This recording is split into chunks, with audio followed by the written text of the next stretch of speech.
Live. I was man, as soon as I had reached out to my man's ass and we nailed down a time and date, man, I was excited about this because yeah, I get to go on their channels a lot, but it hadn't been, well, let's say this.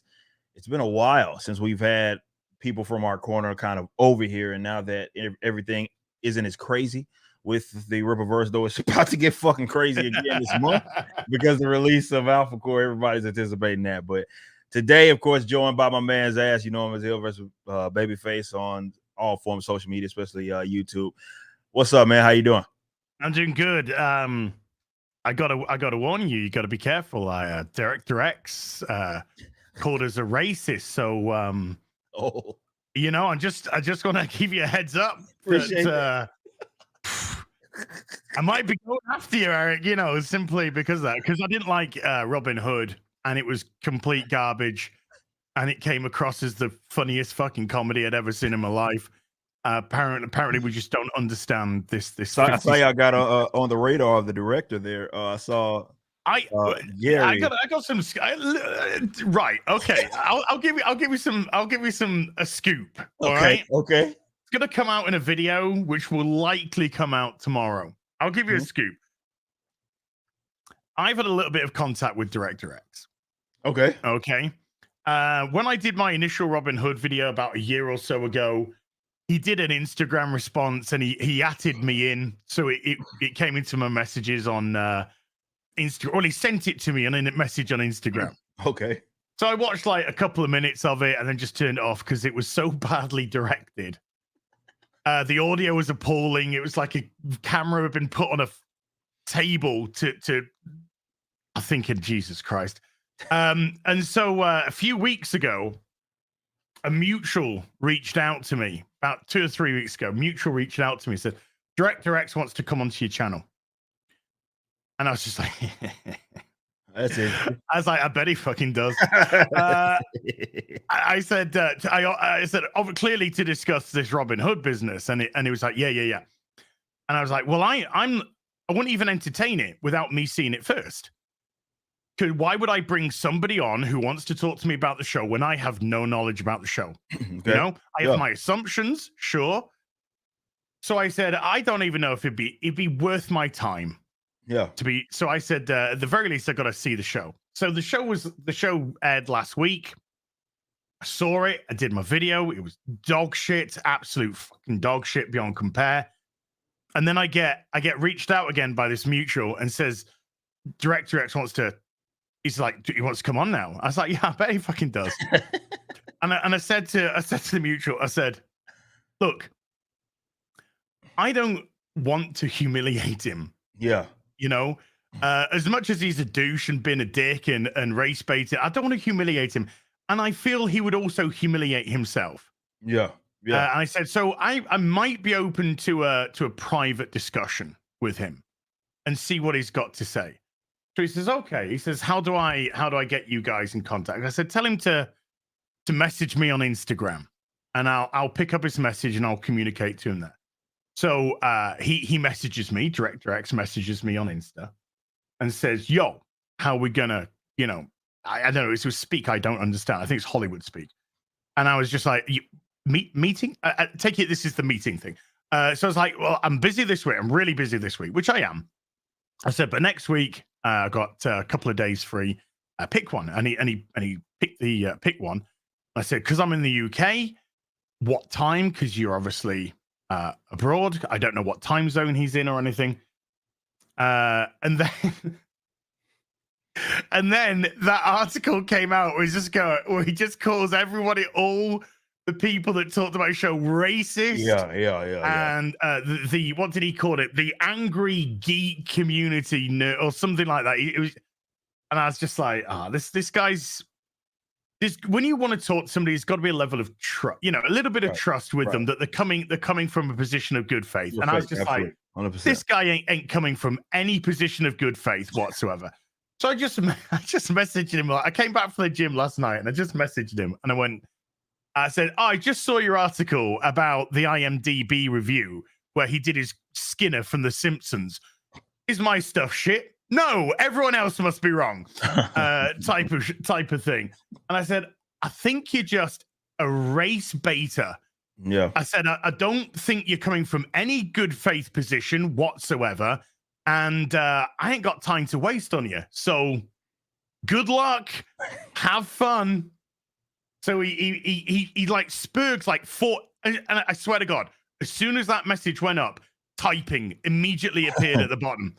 I'm talking within a One in the nanosecond. chamber, man. He had some shit to get like, off his chest. Yeah, just 4 messages came like boom, boom, boom, boom in a row. It was just like, fucking coward. I knew you fucking chicken out. I knew you wouldn't want to talk. And he said something else. Can't remember. I'd have to look, but I can't remember. And so I just replied with, you have nothing that I need to hear. Yeah. You have nothing that I need to hear. And he says like, calm down. You just spurred 4 messages at me, calling me a coward, this and that. And I've just said, you've nothing I need to hear. Yeah. So I did type out a message. Nah, I just deleted it. I got better shit to. I got to fucking watch Ahsoka now, for fuck's sake. Which is more important to my channel to watch that and get a video prepared for tomorrow than it is to talk to him. So I there was an opportunity for us to actually communicate. Okay.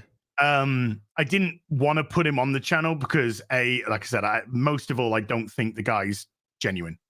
Mm-hmm. I don't think he's genuine. I think he's I think this is the first time he's done some television. He's done music videos, tons of music videos. People know him through that. But he just felt like he was desperate for some clout. He was desperate for some traction for the show. Desperate for some conversation that he can use for his social media.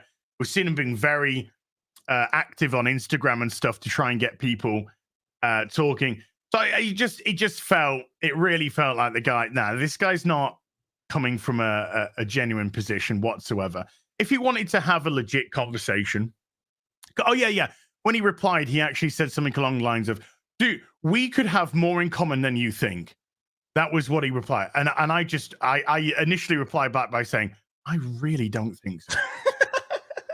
But then I just deleted it and then carried on with my own shit. Yeah. I was like, so he was trying all the high school psychology things. Yeah. Oh no, you got me.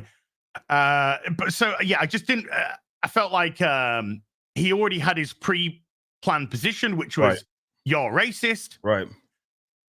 Right. If he wanted some critical feedback, right? Mm-hmm. If he wanted to say, look, can we have a conversation in private? Can you tell me where you think I've gone, where you think this isn't working, why you think I'm being heavily criticized, something like that? I would probably go, okay, no, this is where I feel you've gone right, and I'll talk to him in a normal way, like we're talking now, and I would try and give him some legitimate criticisms. It's going to be quite harsh because it's going to be story, characters, directing, editing. It's going to be quite a lot. Right. But at least I'll give him some, at least I'll try and point him in the right direction. But no, it was just, you're racist because the show where I took a white male character and turned them into a black bisexual female, you're racist. Everyone in the show who's bad is white or brown, and everybody who's inverted commas good is black. But you're the racist, right? Yeah, sounds about right. Yeah, okay. Man, I saw that bit. I remember when he initially took issue with people kind of talking about like the premise of the show when we first initially got it. And I think I did a video. I'm actually positive I did a video speaking about it. I was like, this is pretty much dead on arrival. And I haven't, to my knowledge, I hadn't got contacted by any means. But for them to react in the way that they react, that is sort of typical of Hollywood, where everybody else kind of becomes the problem, as opposed to their product and who it is that they're trying to present it to, just utterly rejecting it because of its various issues. And look, man, considering the climate it is that we're in, you had to be totally unaware to believe that was even going to hit well. And there would have had to been a lot of, that story would have had to be, just in the words of Drunk, absolutely amazing for you to cover up with the just overall general premise, because people are getting tired of this to be race swapping and all this other gay shit and there's other weird stuff that's happening where people are just completely sick of it, right? And it would have had to knock it out the park. And from what we're picking up, it didn't do exactly that. And the director, of course, is going to take exception to that. But you know, that's again, it's just it's when I saw the video of him specifically going through Gary's what was it? Was it his Twitter or was it Instagram? What I don't know what post it was of his that he was going through that showed, I guess, his video, right? Yeah, his video and he clipped onto Instagram. Yeah, right. It was his video, right? That he put on Instagram, and you know the video where it's showing the looters and shit. It says it's pretty fucking funny. But that sums up the show, though.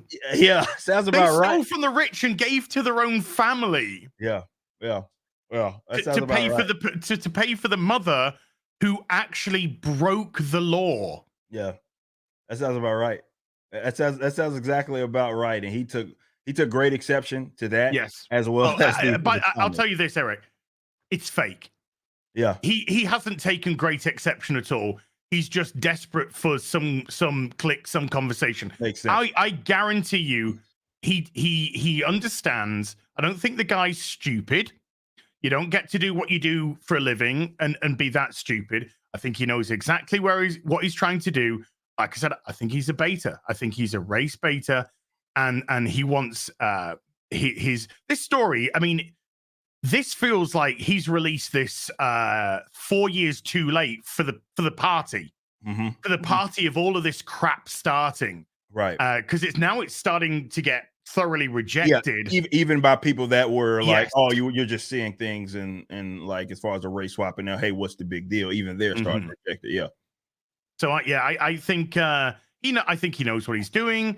I think he sees the size of Gary's channel, sees the size of other channels, and he thinks, I could get some sound bites here. I could get something maybe out of context, some quotes. Yeah. And I can put them on Instagram I think he's got a pretty big Instagram following. I can put them on Instagram and get some anger, get some hate clicks going, try and get some conversation going about the show, and which ended 29th on the night in Canada. Man, I just looking at modern Hollywood and the direction that they go, it is quite remarkable. For I guess, look, that's the new kind of way to farm some sort of attraction, right? Is to be hyper aware, because you know I'd never considered that, and you bring up a good point, right? Where it could just be it's more malice, like the guy totally fucking understands what's going on, totally aware of what his actions are, even aware of the backlash award that he's going to get, but he feels as if kind of rallying the troops, if you will, is worth it, worth it all, because maybe he's going to be a part of the conversation. I think we've seen some examples of that in kind of in recent media where, I don't know, maybe they understand that the product isn't as good, right? And they think, well, if I can just get people to view it in this way, by garnering up some sort of drumming up some sort of bullshit with it, painting the opposition as racist or whatever it is that I want to paint them as, that's worth it. Even understanding that the product is shit, at least people will be, talking about some other shit about racism and how people, don't like to see black characters or some other nonsense. Well, I think you could apply that to my Starfield rant. Oh yeah, because right. Starfield was such a mid game that these content creators that would talk about video games and stuff, Ackman, shit like that, cowards like that, they don't really have anything to say about Starfield, because Starfield is the middest of mid-fuck games that's ever come out. That's a good point. And so they got themselves a thread, something to get their teeth into, to create some content that went around Starfield without them having to commit to a position about Starfield. They could start to use the conversation to go around, oh, look at this bigot talking about pronouns, not respecting my pronouns, and then twisting, of course, pronouns versus preferred pronouns. When we go pronouns, of course, we're referring to preferred pronouns, compelled speech, all that sort of stuff. So they latched onto that, so they didn't have to say, Well, Starfield's mid. Yeah. You know, and it would put them in a good light with people like Bethesda, of course, and it would paint them as a white knight of the shining of course. Western Because gaming I industry. didn't even think of it like that. Like your rant in itself was more I heard about like Starfield as far as something that people rallied around that the whole kind of gaming industry was talking about. There were more people talking about your rant and your approach than anything that was going on with the game itself. So yeah, I mean, to that point, it is a similar kind of tactic. And by the way, I've mentioned this on a million times on my channel, like these fucking corny ass fucking gamers that take these very fucking generic, simple, popular positions. That's the only time when it comes to social issues or political issues that they come out and say anything. It's the safest fucking position it is that everybody in their little channel or corner is going to, of course, agree with. And they saw that as an opportunity to kind of jump ship, and it's just a trip to me because you look at what has happened over the last years in gaming, you know, particularly with these narratives, they skirt around this issue right here, and you attacked it kind of dead on, and now all of a sudden these motherfuckers got so much to say. So yeah, I guess that's the new tactic, right? That, or not, I won't say new tactic, is a tactic rather.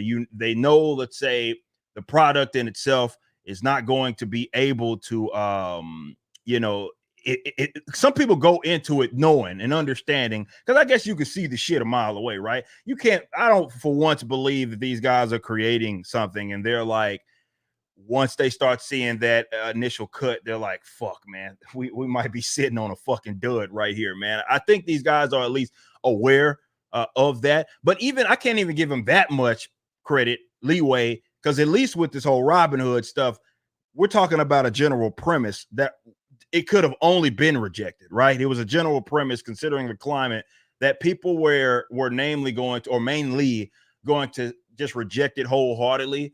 So he had to have gone into it understanding that, and he just opted to say, you know what? Why don't I focus on these racist people that I'm deeming as these various terms, boogeyman type of bullshit, and I'll go after them. So at minimum, at least we have we've conjured up some sort of fucking narrative. So it kind of turns away people from the fact that I've just produced something that really people just don't fucking want, right? At the end of the day, you know, so that makes all the sense in the world. Yeah, I mean, prior to the release of Starfield, the conversation about it was really, this is Bethesda's first brand new IP in 20 years or whatever it was, 30 years, whatever it was. And so that was really the sort of sell point for it. It came out, and the initial, what I started to hear initially when it came out was A, it's mid, and B, so many people going, No Man's Sky is so much better than this game. Now, No Man's Sky, of course, has got its own checkered past to get to where it is now, which apparently a lot of people like. Yeah, but that was really the conversation. I wasn't hearing anything about, oh my god, this is a game changer for space travel games. This world is incredible. These characters are amazing. My god, they've crafted this unbelievable story around this galactic. You know, I was hearing, oh, it's a loading screen to land. It's a loading screen to take off. You fast travel between worlds, so there's no real space travel involved. You start to hear all those things come out about the game, and I was just bored. I was just bored, senseless. So by the time I did my run, I was 6-7 hours into the game, and it wasn't even on the initial stream. It was on the second stream. I'd already gone through the first stream, and when we got to the pronoun bit, I was just like, oh, for fuck, you know.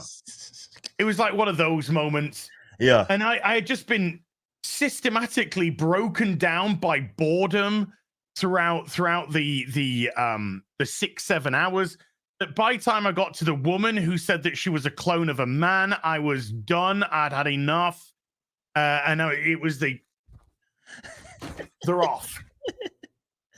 They're off. Otherwise, I'm going to break them. And it's time to give some hard truths out. And it's funny because I'm not exactly known for being a shrinking violet. Aaron, you know, I might have a disclaimer on my front page, which has been there since I started the channel, saying "Warning contains opinions." Yeah. Because how do you what's the meme? How do you start an argument on the internet? Have an opinion. That's really that simple. That's it. That's Yeah. all. That's all it fucking takes. So I had, I've had like 11 and a half years of YouTube. I've ranted and raved throughout most of those about various things. So it was quite hilarious that this was the one that somehow went places. Man. It was. Yeah, and it was like I said. I heard more about that than I did anything else, and I think kind of people have long come off the high of that. Like, it doesn't seem like it was the next generation RPG that we thought we were going to get. Also, the same can be probably said for not probably. It's the same thing. It got similar vibes though. I didn't play Starfield. Cyberpunk, it was the same thing. It was supposed to be this thing, and then it kind of tapered off, and it was just it's another. I mean, for what it is, okay. But it wasn't that next generation RPG that we were supposed to be getting or promised that we were going to get. So it is what it is there. But I for sure want to talk about, because with everything that's going on with Ahsoka and Star Wars in general, right? We got to talk about that because, obviously our audience is planned a lot. We got a lot of people that are, I think, finally coming to terms with Disney Star Wars being Disney Star Wars. Even me looking at it from afar, when I chime in here and there about this general direction of entertainment, even though I'm a Star Wars normie, I was told that Dave Filoni and Favreau were going to save this fucking company. So, the last, you had this episode that dropped yesterday. Was it last night, right? Yeah. Last night. And we have a lot of people that are taking exception to it. So for everybody that may not know what the fuck is going on, I need to ask breakdown of what in the fuck is happening right now with Disney Star Wars. I really wish I could tell you. I really wish I could tell you. So way to put it. That's a way to put it. This series has been an absolute waste of time. I actually asked on the Real BBC. I said to Gary and Mauler, I said, "Can you describe the plot of Ahsoka to me?" Yeah. And it was like really basic, and it ended up. Hold on, that's my bank code. Let's just scrub that out. This is how I described Ahsoka's plot. Some people want to find Thrawn. And so it takes them 6 episodes, I think, to find Thrawn. Yeah. And then they're like, "There's Thrawn. Let's find somebody else. Oh, he's here. Thrawn's going to go where we were, and we're going to stay here." By the end of Ahsoka. It's literally just they started here and here in the universe, and they ended there and there in the universe. And Sabine, it's really the characters from Rebels. Well, some of them. Zev's not there. Zeb, whatever. The creature, the creature's not there from Rebels, but the females are. Of course. Hera, who's a general. We know she's a general because that's all she ever says when she opens her fucking mouth. "I'm a general, so like you gotta do what like I say and stuff." And then there's Sabine, who's the Mandalorian, who suddenly is training to become a Jedi, who has no Force powers, no connection to the Force, wasn't in any way, shape, or form able to use the Force throughout the whole of the series.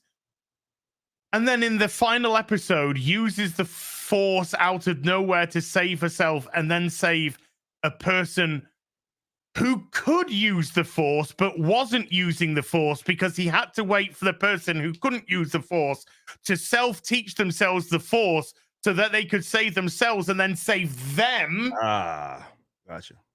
And now, apparently, her profile on the Star Wars website or whatever, fuck knows, you wouldn't find me there. And now has her as she's now a confirmed Jedi. Yeah, okay.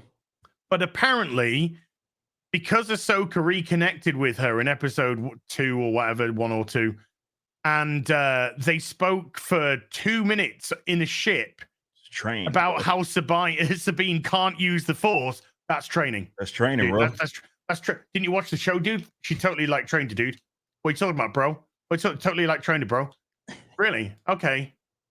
So she trained her not to be able to use the Force. Gotcha. Right. Gotcha. Yeah. And the series has just been an absolute waste of time. The episode 7, which is the penultimate episode, was all about, the whole thing was about Thrawn trying to delay Ahsoka, Sabine, Ezra, so that he could put pot noodles, ramen noodles, into his Star Destroyer, because he was going to immediately hyperdrive to a planet that's probably got plenty of resources. But don't worry about that. So he needed to delay them so he could put the ramen noodles into the Star Destroyer, and then when there was enough ramen noodles, he could say, right, now we can leave. And by the end of episode 7, he said, even though they escaped my stormtroopers, even though they escaped my assassins, we have bought ourselves the time to leave. Episode 8 starts. Oh, yeah, they're on our tail and they'll probably get here before we can leave. So now I'm just going to send everybody after them. Everybody being the 16 COVID actors that they could get on set at the time, of course. So it's just like, wait a minute. So why do we even have episode 7 if the thing that you claim to have had victory for, because he says to these witches from Dathomir, oh, I claim victory because I have delayed them. Now, next episode, you haven't delayed them, so you didn't get the victory. So you're useless, and you've just shown that you're absolutely stupid, and you didn't calculate it correctly at all. And now the person who says, I need to save as many resources as possible, including people, that's why I'm going to send little skeleton crews after them just to literally sacrifice themselves to give me a little bit of time. Now you're literally bombarding them with your own Star Destroyer, which of course doesn't hurt anyone. Why would it? You're already being bombarded from a fucking Star Destroyer right above you. Come on, bro. It was laughable. I mean, I did my video today. It's about half an hour.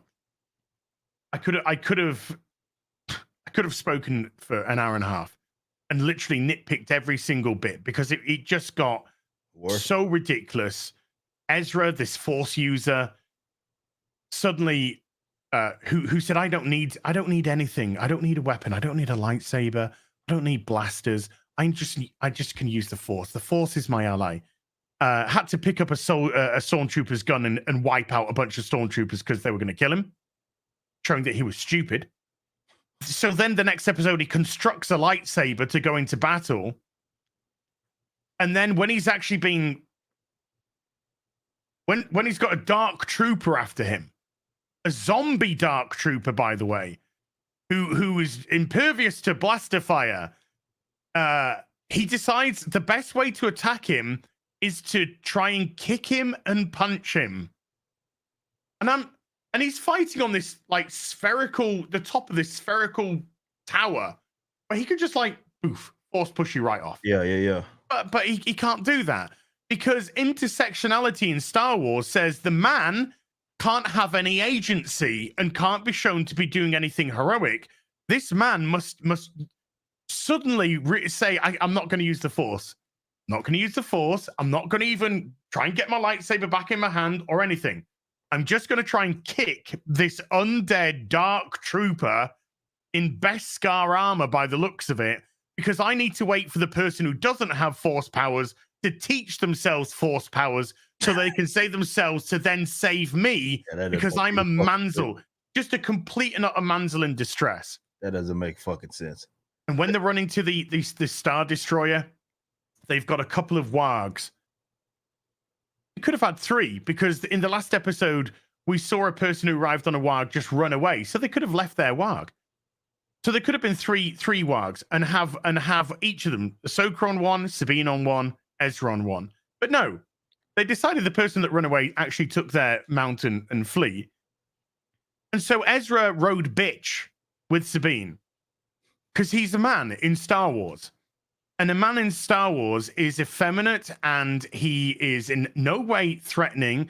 To say "I'll ride" would be toxic masculinity. Yeah, 100%. So you just sit behind her, put your arms around her, don't touch her too much. Make sure your fingers are pointed out. They were pointed out because you can't, that no touching without consent, Eric. No touching without consent, and was just like, "I'm a good little bitch. I'm a good little bitch." And then when they're getting bombarded by the Star Destroyer, and of course it misses every time, Ahsoka says to Ezra, she says, "Open that door ahead." I mean, why she fucking didn't? Fucking lazy cow. I don't know. So Ezra's like, ugh, and he's trying to force open this stone door in the distance that they're riding to. And then Ahsoka says to the person who she knows has no connection to the Force, has no Force powers, has not been able to use a single solitary Force power, can't even move a fucking cup in the spaceship that they're in, says, "Sabine, help him." So she goes, but she doesn't know any Force. So she's just literally stood there with her hand open, doing nothing. And I'm like, what the fuck is going on? You know she can't use the Force. You know she has no connection to it. Why don't you do it? Like, you should have done it at the very start. Then Ahsoka goes, to get the door open a little bit so they get... I'm just like, fuck my ass, mouth and tits. I am watching just a comedy of errors. Just a comedy of bad writing. Yeah. And it just doesn't get any better. What was all Filoni's involvement on this? Like, he wrote it. He wrote the fucking thing. Yeah. Okay, so he wrote the fucking thing. So, all right. Again, I would see the pushback when people were already jumping off the ship, if you will, with Disney Star Wars before. And I'd love to get your perspective on that. Why people felt like, what was it that he had accomplished in the past? Favreau too, right? That had them believing that they were going to be the ones to for sure save this goddamn thing, right? This whole sinking ship that is Disney Star Wars. And I guess in seeing this, it doesn't look like he's going to be very successful in doing that. But where did the fuck did that come from, right? Like, because I mean, I would even get, I'm watching it from afar, right? I'm watching it from afar, and even people would chat on it, my streams or my comment on my one or two video that I would do on a given topic, and they would say, "Well, I trust Favreau or I trust Filoni. They're going to turn this thing around." Why in the fuck were people under that impression? With Filoni, let's go with Favreau first. Yeah, he's the kind of easiest one to go through. The Mandalorian season 1 got a lot of good faith with a lot of people. Right. I include myself as one of them. I know a lot of people didn't like it, or a lot of people in our sphere, I should say, didn't like it. I loved Mando season 1. Because it was a complete change of pace. It tried to be like a space western, The Man with No Name type of thing, and I just really enjoyed season 1. So Favreau had built up a lot of goodwill, and it was goodwill that actually did kind of give Star Wars a little bit of impetus with all the shit that was going on. Filoni, who's been around for a lot longer, his Clone Wars stuff in the 2000s, I enjoyed that. I enjoyed the Clone Wars. It was quite clear that this is what the prequel trilogy should have been. It should have been a trilogy of how the Clone Wars progressed and got to where it is. And it really gave a lot more depth to Anakin, that you could sort of understand positions that he was in. It brought back Darth Maul in a bit of a stupid way, but it allowed Darth Maul to actually have a proper character, as opposed to being a funky looking dude with a lightsaber that Ray Park could choreograph the shit out of, which was awesome. And so that, again, a lot of people look back at the Clone Wars and have a lot of fond memories of the Clone Wars. So Filoni was a writer with that. And a lot of people believe that.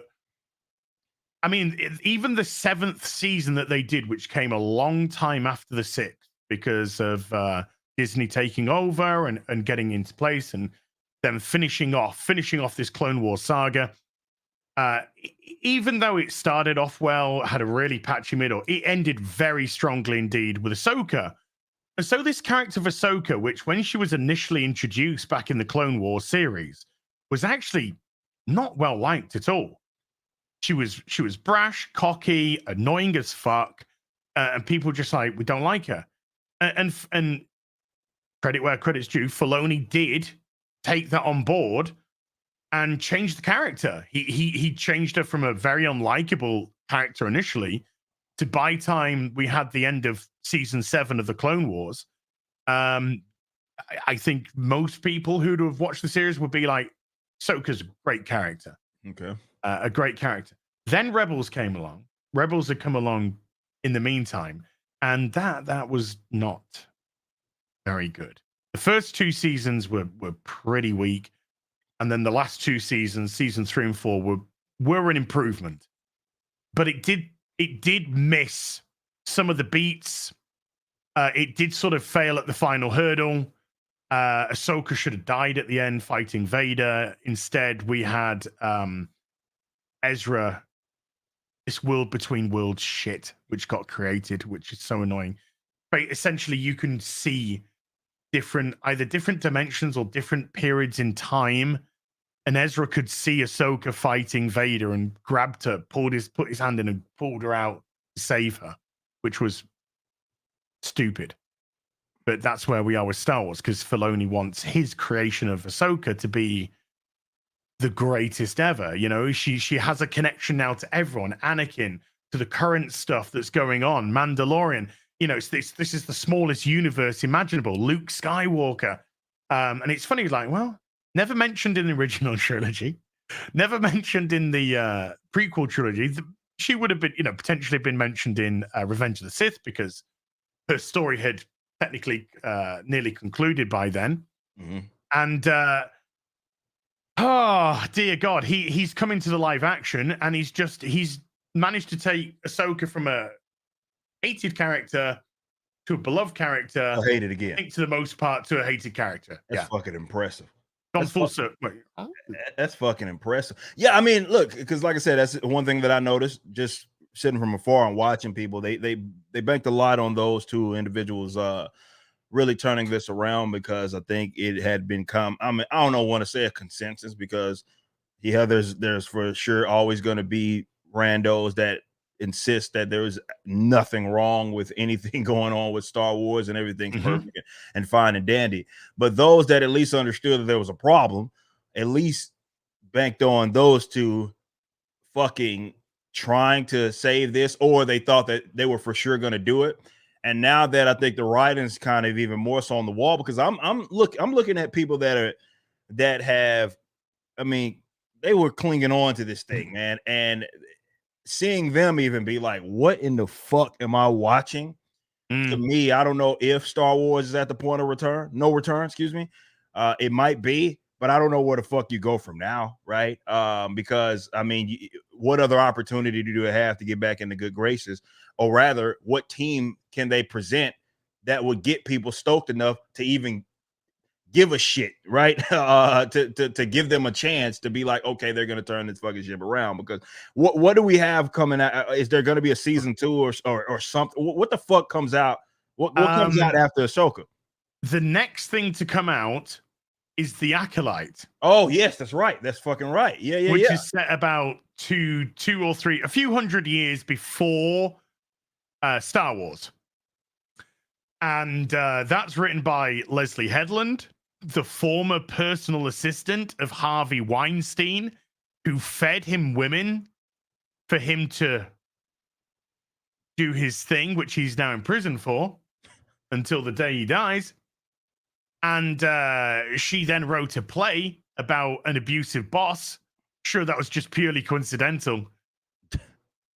You know, but she pleaded to Queen Kathy, I think she called her on a red carpet event.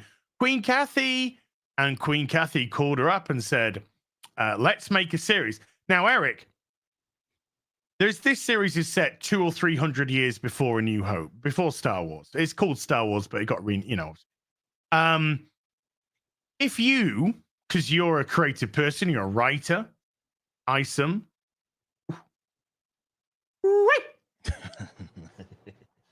I want you to, and I'm putting you on the spot a little bit here, but I want you, I'm going to give you a quick premise. 200 years before Star Wars. Okay. The Jedi are pretty much at the peak. I want you to pitch me a show about multiple Jedi. What are they doing? How are they getting involved? What's the angle? What's the enemy? What's the danger? Go. I'm gonna make everybody gay. We're starting there first and foremost. Leslie, is that you? Leslie, I'm trying to speak to Eric. I'm trying to speak to Eric. Can you? We make everybody gay first and foremost. Yeah. We start there. We make sure that as current day as we realistically can get. We want to make sure we add every bit of that neon colored hair. I'm talking all the likes. That's what it is that we for sure need to do. If I do have men that are going to be present, I need to make sure that they are going to be as incompetent as absolutely fucking possible. We don't want them showing up any women whatsoever. That would be a fucking, who the fuck would want to watch that? Are you serious? So we want to make sure that we get all of our bases covered, and then from there, I don't even have to fucking tell a story, to be completely honest, because the premise there is there, right? Like we got all the boxes written. checked, it's right? written. So the story kind of just writes itself. It doesn't even have to fucking make sense. I have characters. My peers are gonna, of course, pat me on the back as a creative, because I signaled to fucking death, and bam, I'm gonna win all these awards, and easy. That's how we do Star Wars. Do you know how incredibly close you are to what the actual press is on the show? No, I did. I freestyled that. So very, very close indeed.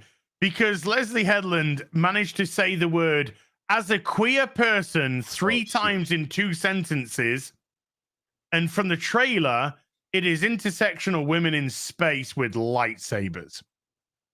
And also, what we do know from Leslie Headland is the show is, this might shock you because it's Disney Star Wars, female-centric. Because no other Star Wars show for Disney. Not lately, not at all. That's brand new. It's remotely female-centric. Fresh idea, man. That's fucking fresh, man. Like Morning Dew. Like Morning Dew. So I don't know what the fuck this company has. I mean, there's a Rey movie coming after that. Yes, yeah. Okay. So that'll get. And then we have the Star Wars Mando Cinematic Universe film, which is going to put together the Mandalorian with the Rebels, with Ahsoka to fight Thrawn. That film's never getting made. Nobody cares. Nobody cares. I don't know how they can. I guess merchandise. I always try to consider that when I look at how much money they have not made. This is Disney Plus, right? So that's not a profitable brand for them. We know that. We know they've lost not millions of dollars, billions of dollars in streaming. So yeah, I don't know. Get promises that it's going to be profitable by next year. There's no fucking way. There's no fucking way. There's no way. I mean, what are they going to get the rights back to? What was it, cricket or some shit that they may have had that was up their sleeve as far as Disney as a company when they lost all those initial subscribers? I don't know what the fuck they have up their sleeves in order to make this fucking. There's no fucking way. They might not even cut their losses in half in a year. What they might try to do is not start writing off on the streaming service the money they pay themselves for the rights to their own movies, which they then show on Disney Plus, which is that money's been moved, but it's got to go somewhere. And at the minute, it's going on to the streaming platform. There's no way that's going to be profitable. That's impossible. That's an impossible feat. They're selling all kinds of fucking bullshit, and I would hope nobody's dumb enough to believe that they're going to be profitable in a year. Because look, the enthusiasm in entertainment right now, I think what's missing with a lot of brands that people love, right, is that it's a general enthusiasm. You hear me say this all the time, right? And people can hate on fucking what it is that we do, but we have people that are actually stoked for the next product, whatever that may be. They're stoked for the next product that's coming out with the Riververse.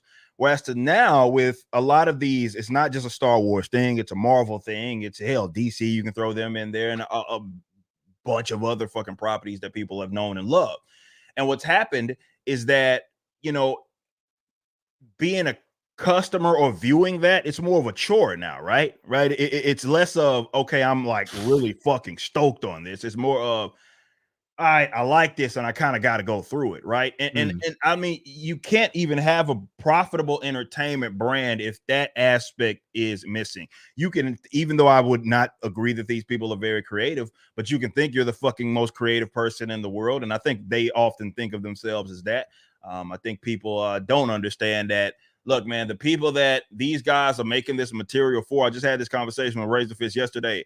They're making this shit for their peers. They're not making this stuff for customer in mind. They're not making this stuff for people that have invested thousands, perhaps, of dollars in merchandise, movie tickets, comic books, or whatever. That's not who they're making this for. They're making this shit for people that are in similar positions, maybe above, below, whatever, a part of that industry that are working in it per se, and they're trying to signal to them and be in the good graces of each other. They're not, it's a fucking, as Carla said, it's a big club and you ain't in it type of situation. That's more of what this is. And the product comes out as such when you can have something so obvious that people just don't fucking want it, right? It's not like a secret here. I mean, they can sit up here and try to gaslight everybody and their mother.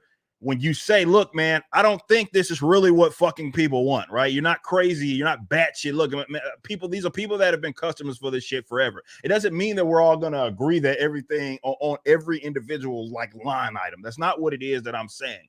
But at minimum, when you have like your core fucking base of people that are the ones that reach in their pockets and throw money at whatever it is, the fucking screen, the comic book store, whatever, whoever it is, if they are thoroughly fucking and utterly rejecting this shit, right? I feel like you have to have enough sense to be like, okay, I at least have enough humility to pivot. Because they don't, it's more arrogance, it's more ego, it's more narcissism, whatever you want to call it, because it's not about you guys, it's about them, right? And impressing fucking each other. So that's why, to those that view this shit and like, man, how in the fuck could something so beloved as goddamn Star Wars go in the fucking tank? Like, that shit prints money. It even on the quote unquote bad product, it used to print fucking money. It was a gold mine. It didn't matter what, if the fans were divisive on it, they could at least agree that this is Star Wars or whatever it was, and people may not like it or like it a lot less more than others. That was what it was. It used to print money, and they can't fucking do that shit anymore. You can't just put Star Wars in front of something anymore and people just fucking say, you know what, I'm all in on it. That's it. And that's because you got a bunch of people in high positions that have no idea who the fuck the characters are. They don't know what this world is. They have no idea who this what this universe is about. They've looked at it like, this is a brand that is recognizable. I'm gonna infiltrate that shit, make it about me, make it about my posse, whether it be whatever fucking you call it a religion. It might as well be, in the sense of their identity and all that other shit that nobody gives a fuck about. They've then hijacked it, made it about all of that shit, and now this is more so. It became less of a platform to get this good shit out to you guys. It became more of, hey, this is my vehicle, right, to beat you over the head with shit that I care about, not you as a reader, not you as a customer, not you as a fucking a person that watches these general movies, watches these TV shows, or anything like that. And it's such a crying damn shame because it seems so fucking obvious, right? And I think that's why all of our channels kind of started to have that uptick, right? Because we were some of the guys that were like, this is not good. This doesn't make sense. This is a fundamental problem. But I think for a while there, and we'll talk about that. We'll go to super chats in a minute, but we'll talk about that here, about that in the comic book industry. where it's like people know, right? People know there's a problem, but they're being gaslit because of access media and all that shit for a while, where they're telling them, no, man, this is the greatest thing fucking in the world. There's no problem here. And I'm pretty sure people are looking at that sandwich right there and they can see that it's a turd right on top of it, right? They can see that 100%. That ain't fucking ground beef, bro. That's a goddamn turd right there. But they had been gaslit, and we were just the guys saying, no, you're not being well, you are being gaslit, but you can believe your own eyes. Pretend that nugget's an M&M, but it's not. It's a nugget of shit. Yeah, but if I put I just put some chocolate on it and wrote an M. Yeah, but if I bite into it, it's still shit. Here, there's some green. There's some spinach around it. Nice bit of green, right? But if I put the spinach on the plate and put the thing on and eat it, it's still the shit. It's still shit. With this, let's go to comics. Let's take comics, for instance. Yeah. Let's take Mags Versaggio, right? Mags Versaggio, who is a creator, a writer that the big two, DC particularly, they're after. Oh yeah, love you to write this story. Love you to write this story for this character. On Twitter, oh yes, my own stuff, Vagrant Queen or whatever, been picked up by Sci-Fi. She gave it to them for free, by the way. Just FYI. Name everywhere, Bleeding Cool. Rich Johnson sucking the corporate cock. Just the Whisper Network's bitch boy. Yes, Alex DeCam Cunty. Anything you say, Alex DeCunty. She has. Sorry, I didn't mean to misgender.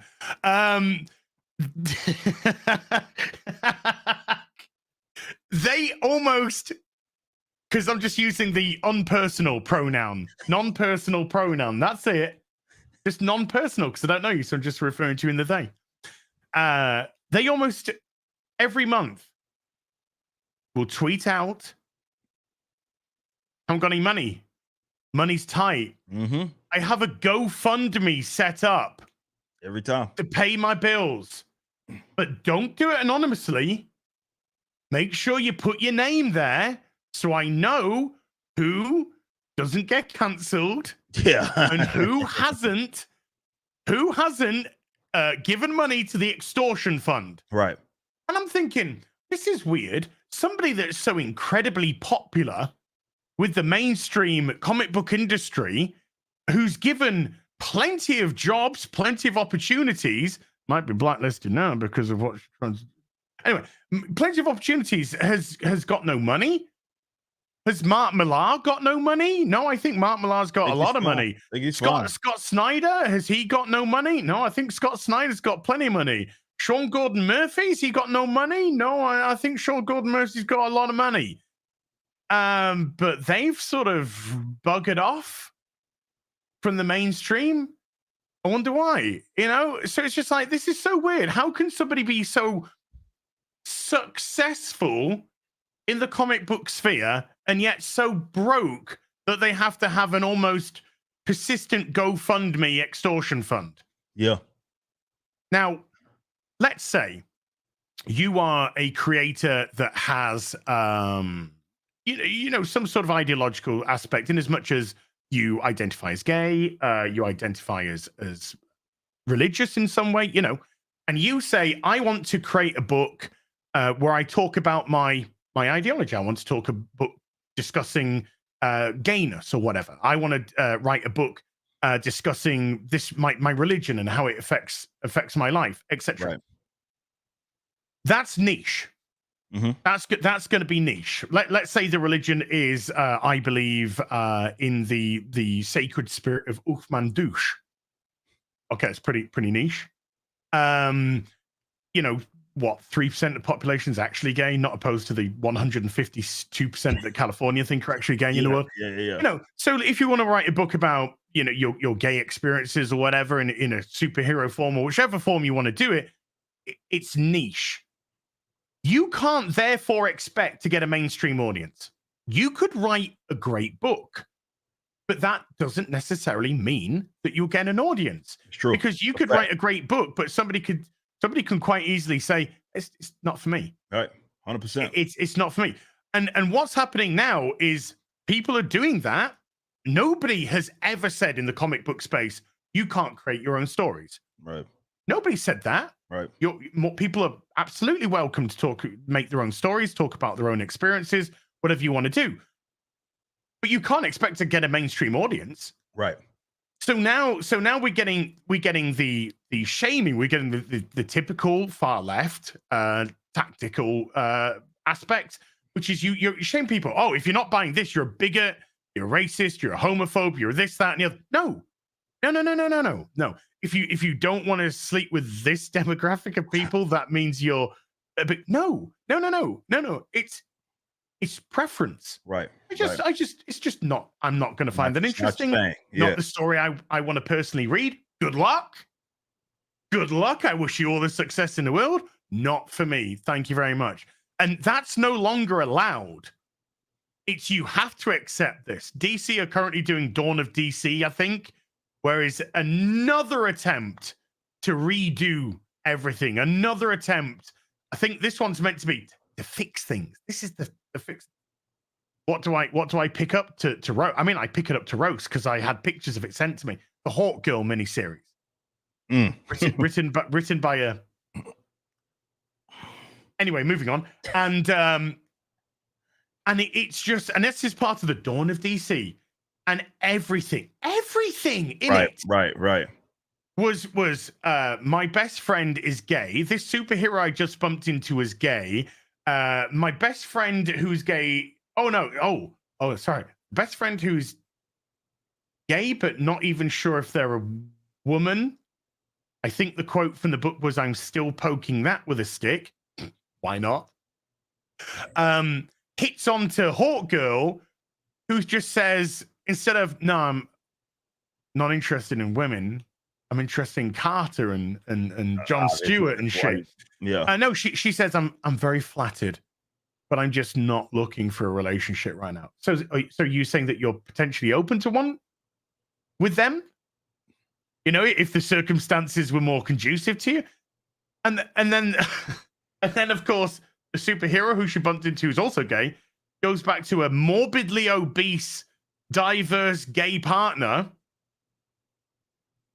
and I'm just like, what the fuck is this? Fuck am I reading? You know, I ended up I did a video. I ended up throwing the fucking things just all over the fucking, just throw the books up, because it's just like, stop trying to feed me garbage and gaslight me. Right. This is in any way, shape, or form creative. The writing was mitigated garbage. The artwork was fine.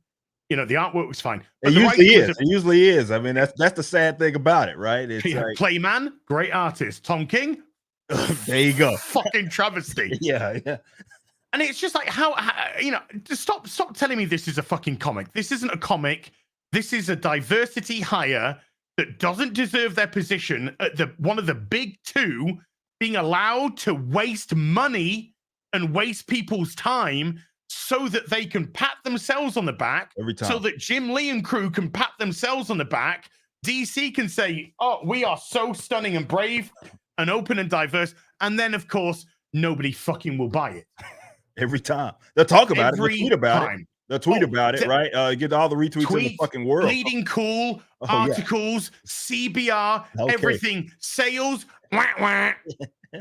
Every time. It never seems to amount to people that actually want to reach into their pockets and buy the goddamn thing, right? Because look, effectively right now, man, the way that I see it, definitely with the big dogs, their material acts as a loss leader for them to be able to get material out. And it's almost acting like a charity for those that, even though they're not getting paid that well, charity for those that continue to work for those properties to, I guess, live out whatever fantasies and write their fan fictions it is that they want to write. It's a playground. It's effectively what it's become. And it's a fucking free-for-all.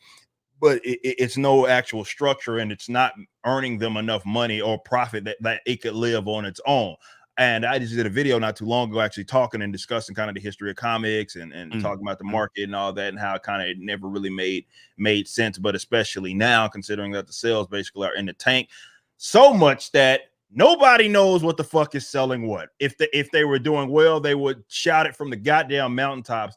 But Diamond it's been a year and a half now. This is the last fucking sales chart that we got. Penguin Random House doesn't say shit. Luna doesn't say shit, so nobody really knows what the fuck these. But well, we know, but we don't know, right?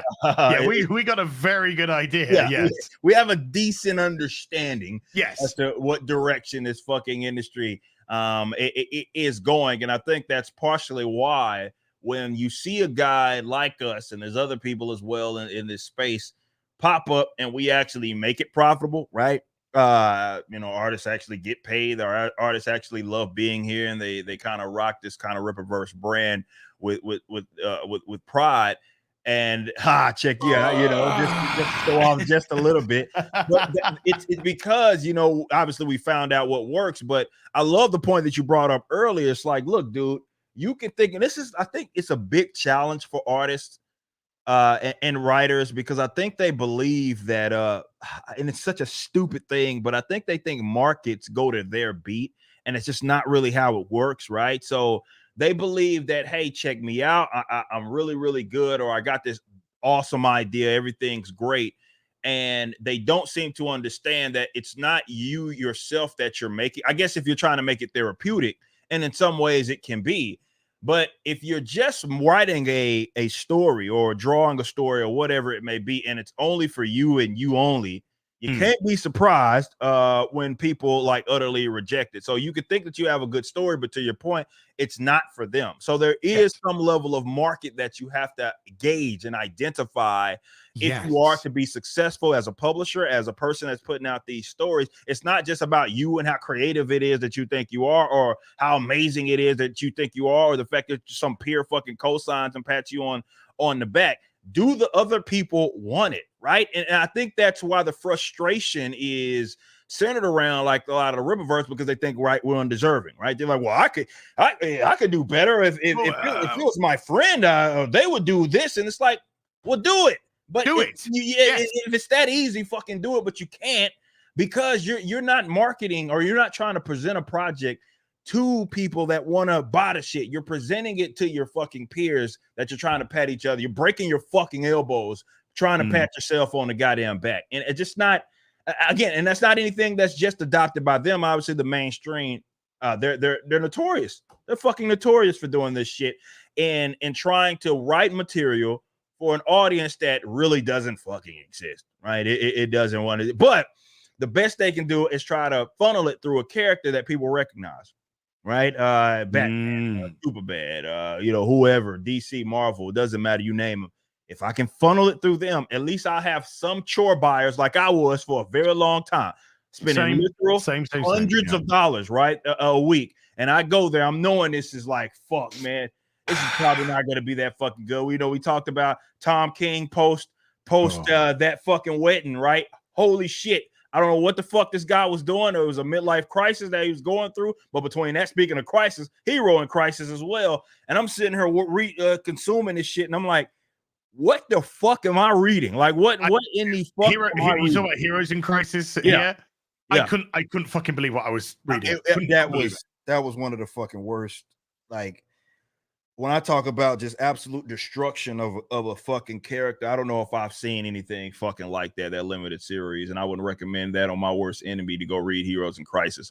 Let's bring Wally West back, proper Wally West, redhead Wally West, the original. Let's bring him back. The guy who's been the Flash for a considerable time in the 90s. Well, a lot of us, when we were growing up, he was our Flash. Right? He was our Flash. Wally West.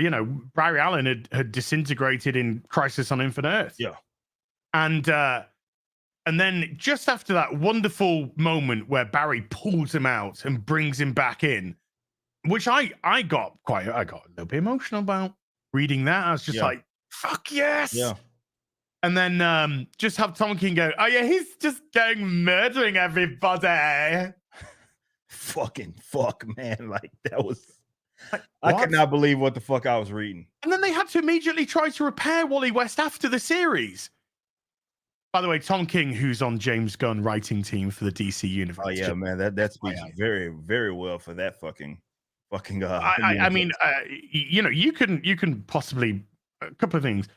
You could possibly mock people like Vida Ayala, but I got to give Vida Ayala some credit, legit credit. No matter what book they go to, they, whether it be James Bond, whether it be Marvel, they somehow manage to creatively always make the main character a black lesbian. Yeah. Every time. Yeah. This is James Bond. Yeah. Just about this black lesbian one. Yeah. These are these sidekicks. Yeah. Just about this black lesbian one. Yeah. But when we have the charts, the sales charts for comics, with the diamond ones, before everything happened, kicked off, and distribution went fucking everywhere, and numbers are now completely ambiguous. Detective Comics was selling in the region of 30 to 35,000. Well, we've got to use the correct term. Shipped units, shipping, right? Yeah, shipping. 30, retailers. We don't know how many actually bought the motherfuckers. Yeah. So shipping 30 to 35,000. Action Comics 30,000. 29, 30,000. Batman, after Tom King had gone from near 100,000 down to 60,000. That's 40% of your audience gone. That is unbelievable. It's like, and these are where distribution was in one place. Yeah. Which I'm not saying is about as accurate of a number that we were going to get. Yeah, but exactly. That's as good as we're going to get for units shipped. Right. And now that's all over the place. How, realistically, geez, they must be like so low. The numbers must be so low. I think that's why they're not presenting them, right? They would shout it from the mountaintops if it were good. But I think that, boy, that was a blessing. This whole whatever you want to call it, the pandemic, as folks want to call it, that gave them an opening, and they realized that, hey, maybe this was, and we took advantage of this, and now everybody's in the fucking dark. Like, nobody knows actually what's exactly taking place. As far as how many units are being sold to actual customers, nobody fucking knows. And to your point, you there's no way that they've gone up right since then. So we're going off those numbers when they were already at a downward trend in terms of units sold in years past. And look, I already did. You go watch my previous videos on this for people in the chat that are watching this. I already did that. Anybody gaslighting you, telling you that comics are doing great, they were fucking lying. They always were. In comparison to years past, you could see on individual units, they were going down. The top comics even that had been being sold that year were for comparative sake to the years past, had continued to go down. Now, keep in mind, when you look at the late 2000s going into the 2010s, we're looking at another boom in the media, in the movie kind of situation. And it did fucking dick for them for as far as growing the comic books. Like, it did nothing. It did really nothing for them. In fact, because no seminal works are being created anymore, Eric. Yeah, it's perfectly put. I've said this. I've been saying this for a while now. When was the last seminal Batman story? Yeah, Hush. I say Court of Owls is good, but I wouldn't say it's seminal. Yeah. But Hush is what, 2004? Yeah. I'm trying to fucking think, man. When was the last seminal Superman story told? I can't even think. I can't even think. We're not getting those wow stories anymore. We're not getting those. Probably because the characters aren't allowed to be that, because they're playing identity with all the characters around the main character, that they're diluting and destroying the main character's appeal. Yeah. Absolutely. So Batman that used to have the best rogues gallery of any character ever, used to have the best bat team together, the strongest bat team. You got Batman, You got Nightwing. You got Tim Drake Robin. You got Jason Todd Red Hood. You've even got Jean-Paul Valley Azrael as Bat. Whatever you want to, whatever you want to put them as. You got Batgirl on top of that. And then they even brought Orphan in, Cassandra Cain. I thought she was great. Orphan was fantastic. I loved Orphan, loved fucking Spoiler, loved them both. Yeah, Spoiler, just fucking brilliant. Bringing her in with Tim Drake is just the best. Fucked it up. And suddenly now it's just Tim sucking dick. Spoilers patting on him on the back and going stunning and brave, even though we've been together for, in comic terms, 30 fucking years. Yeah. Batwoman's being pushed just because she's lesbian. Damian Wayne's all over the place in terms of what they're trying to do with him. It's like they don't know what to do with Damian Wayne in the slightest. Duke was brought on as diverse Robin, who's not Robin, who's Signal. And when they called him Signal, I was like, bad Signal, bro. Like, fucking virtue signal. Yeah. That's what it was. That's even better. This is the I'm meant to work in the light type of guy, and it's just like fucking yellow bad. But you got because they can't push the non-diverse characters now. It's the diverse characters that are going to be pushed. And then Batman has to play second fiddle in his own comic to fucking Harley Quinn, because Harley Quinn's no longer allowed to be Harley Quinn. Harley Quinn's now a feminist icon that isn't going to be suppressed by no Joker. Isn't there more? Do you know who Harley Quinn is? She's an abuse victim. Yeah. But she's an abuse victim that embraced it. Yeah. She embraced the abuse. She gets off on the abuse and she'll do whatever he says.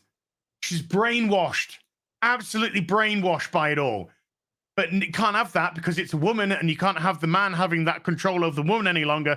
So now they had to replace Harley Quinn with Punchline because they'd fucked Harley Quinn. But they were like, wait a minute, we need that Harley Quinn character for the Joker. So we'll replace it with Punchline, who is just derivative Harley Quinn and still doesn't sort of play that role that the Joker has, and the role that actually made Harley Quinn become beloved. Jonathan Kent. Oh, fuck. Jonathan Kent aged up a boy so they could make him gay. That's literally why they did it. And that's no joke. No, they couldn't be any more. That's literally the point. That was the point of aging him up so they could make him gay. Yeah. But they made him 17 and gay. Yeah. So he's underage. Still kind of teenage. Yeah, true. He's underage. Yeah. And so, but they went there. Which comic sold? The one that speculators thought was going to go somewhere because it had two blokes kissing on the cover. And then it fell off the goddamn. And then it got cancelled. Never seen anything fucking like it. Oh, well, you see, the reason why it was cancelled was because they were rebranding the comic to make it more about Jonathan. We're going to call it Jonathan blah, blah, blah, blah, blah, blah, blah.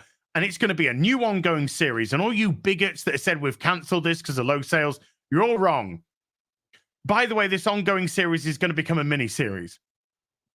By the way, this mini-series may or may not come out.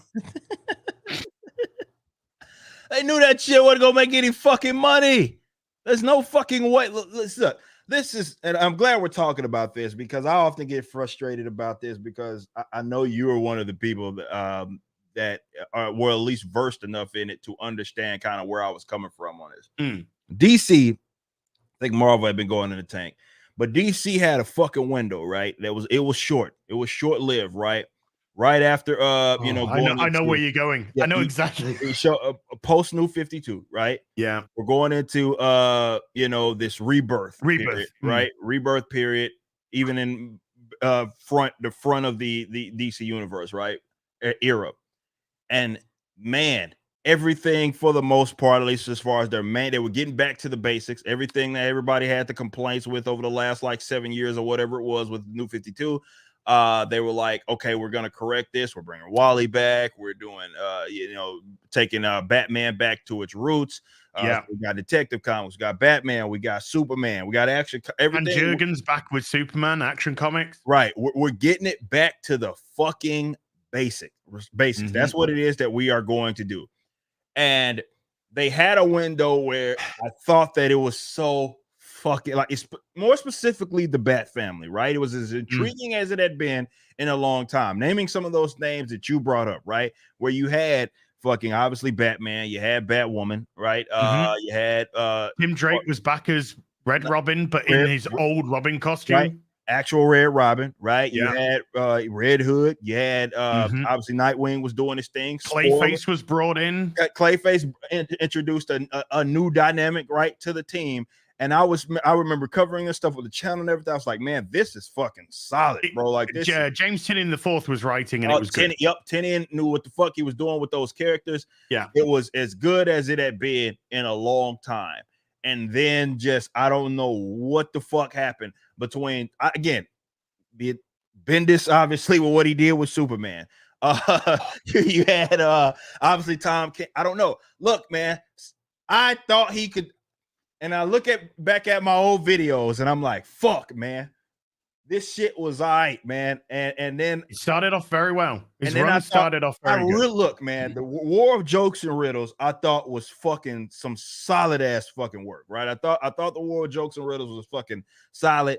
You had the one guy that could, if anybody, get under Batman's skin.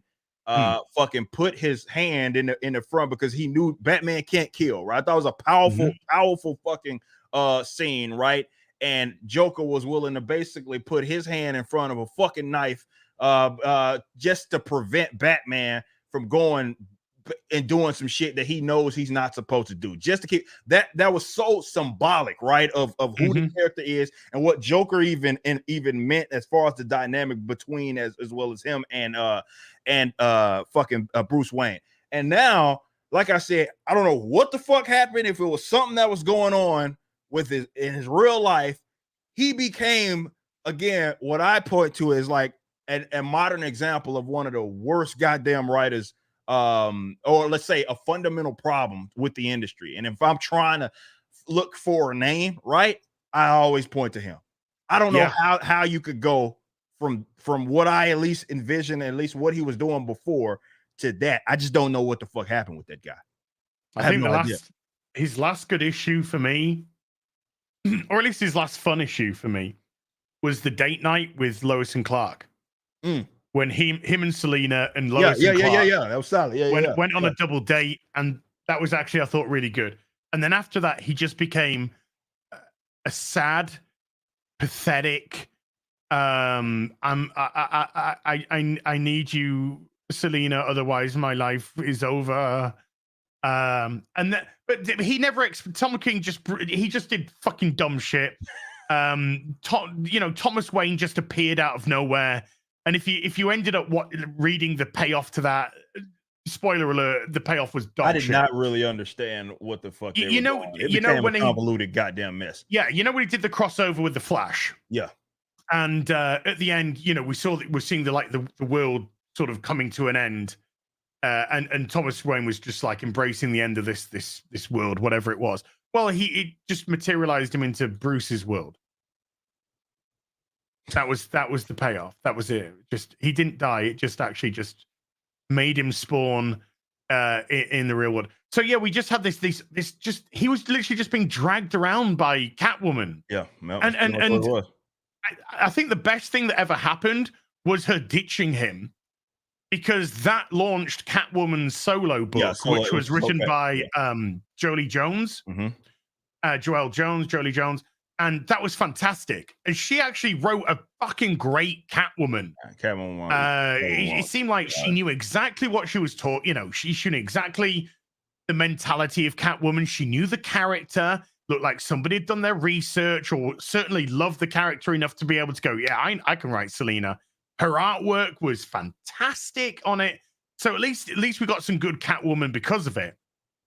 And then I think Sean Gordon Murphy and Blake Northcott came in and did a two-parter in Catwoman as well, which was a lot of fun. That was bringing back cocaine, man.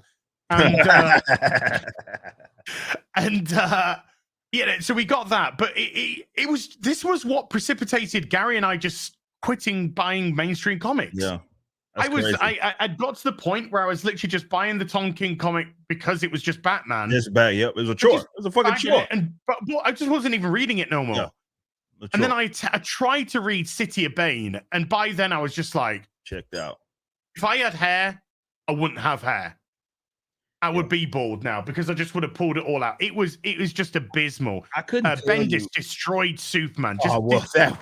Destroyed him. That fucking shit. After all that hard work Jurgens had done, coming back to Superman, writing some incredible fucking stuff, like he'd never missed a beat because this is the best Superman writer of all time. It's Dan Jurgens. Yeah. And then Bendis comes in and just goes, I'm just gonna ruin everything. Clark Kent, I'm gonna tell everyone that I'm Superman. I just want to be a journalist during the day, and I just like people to respect my like personal space and stuff.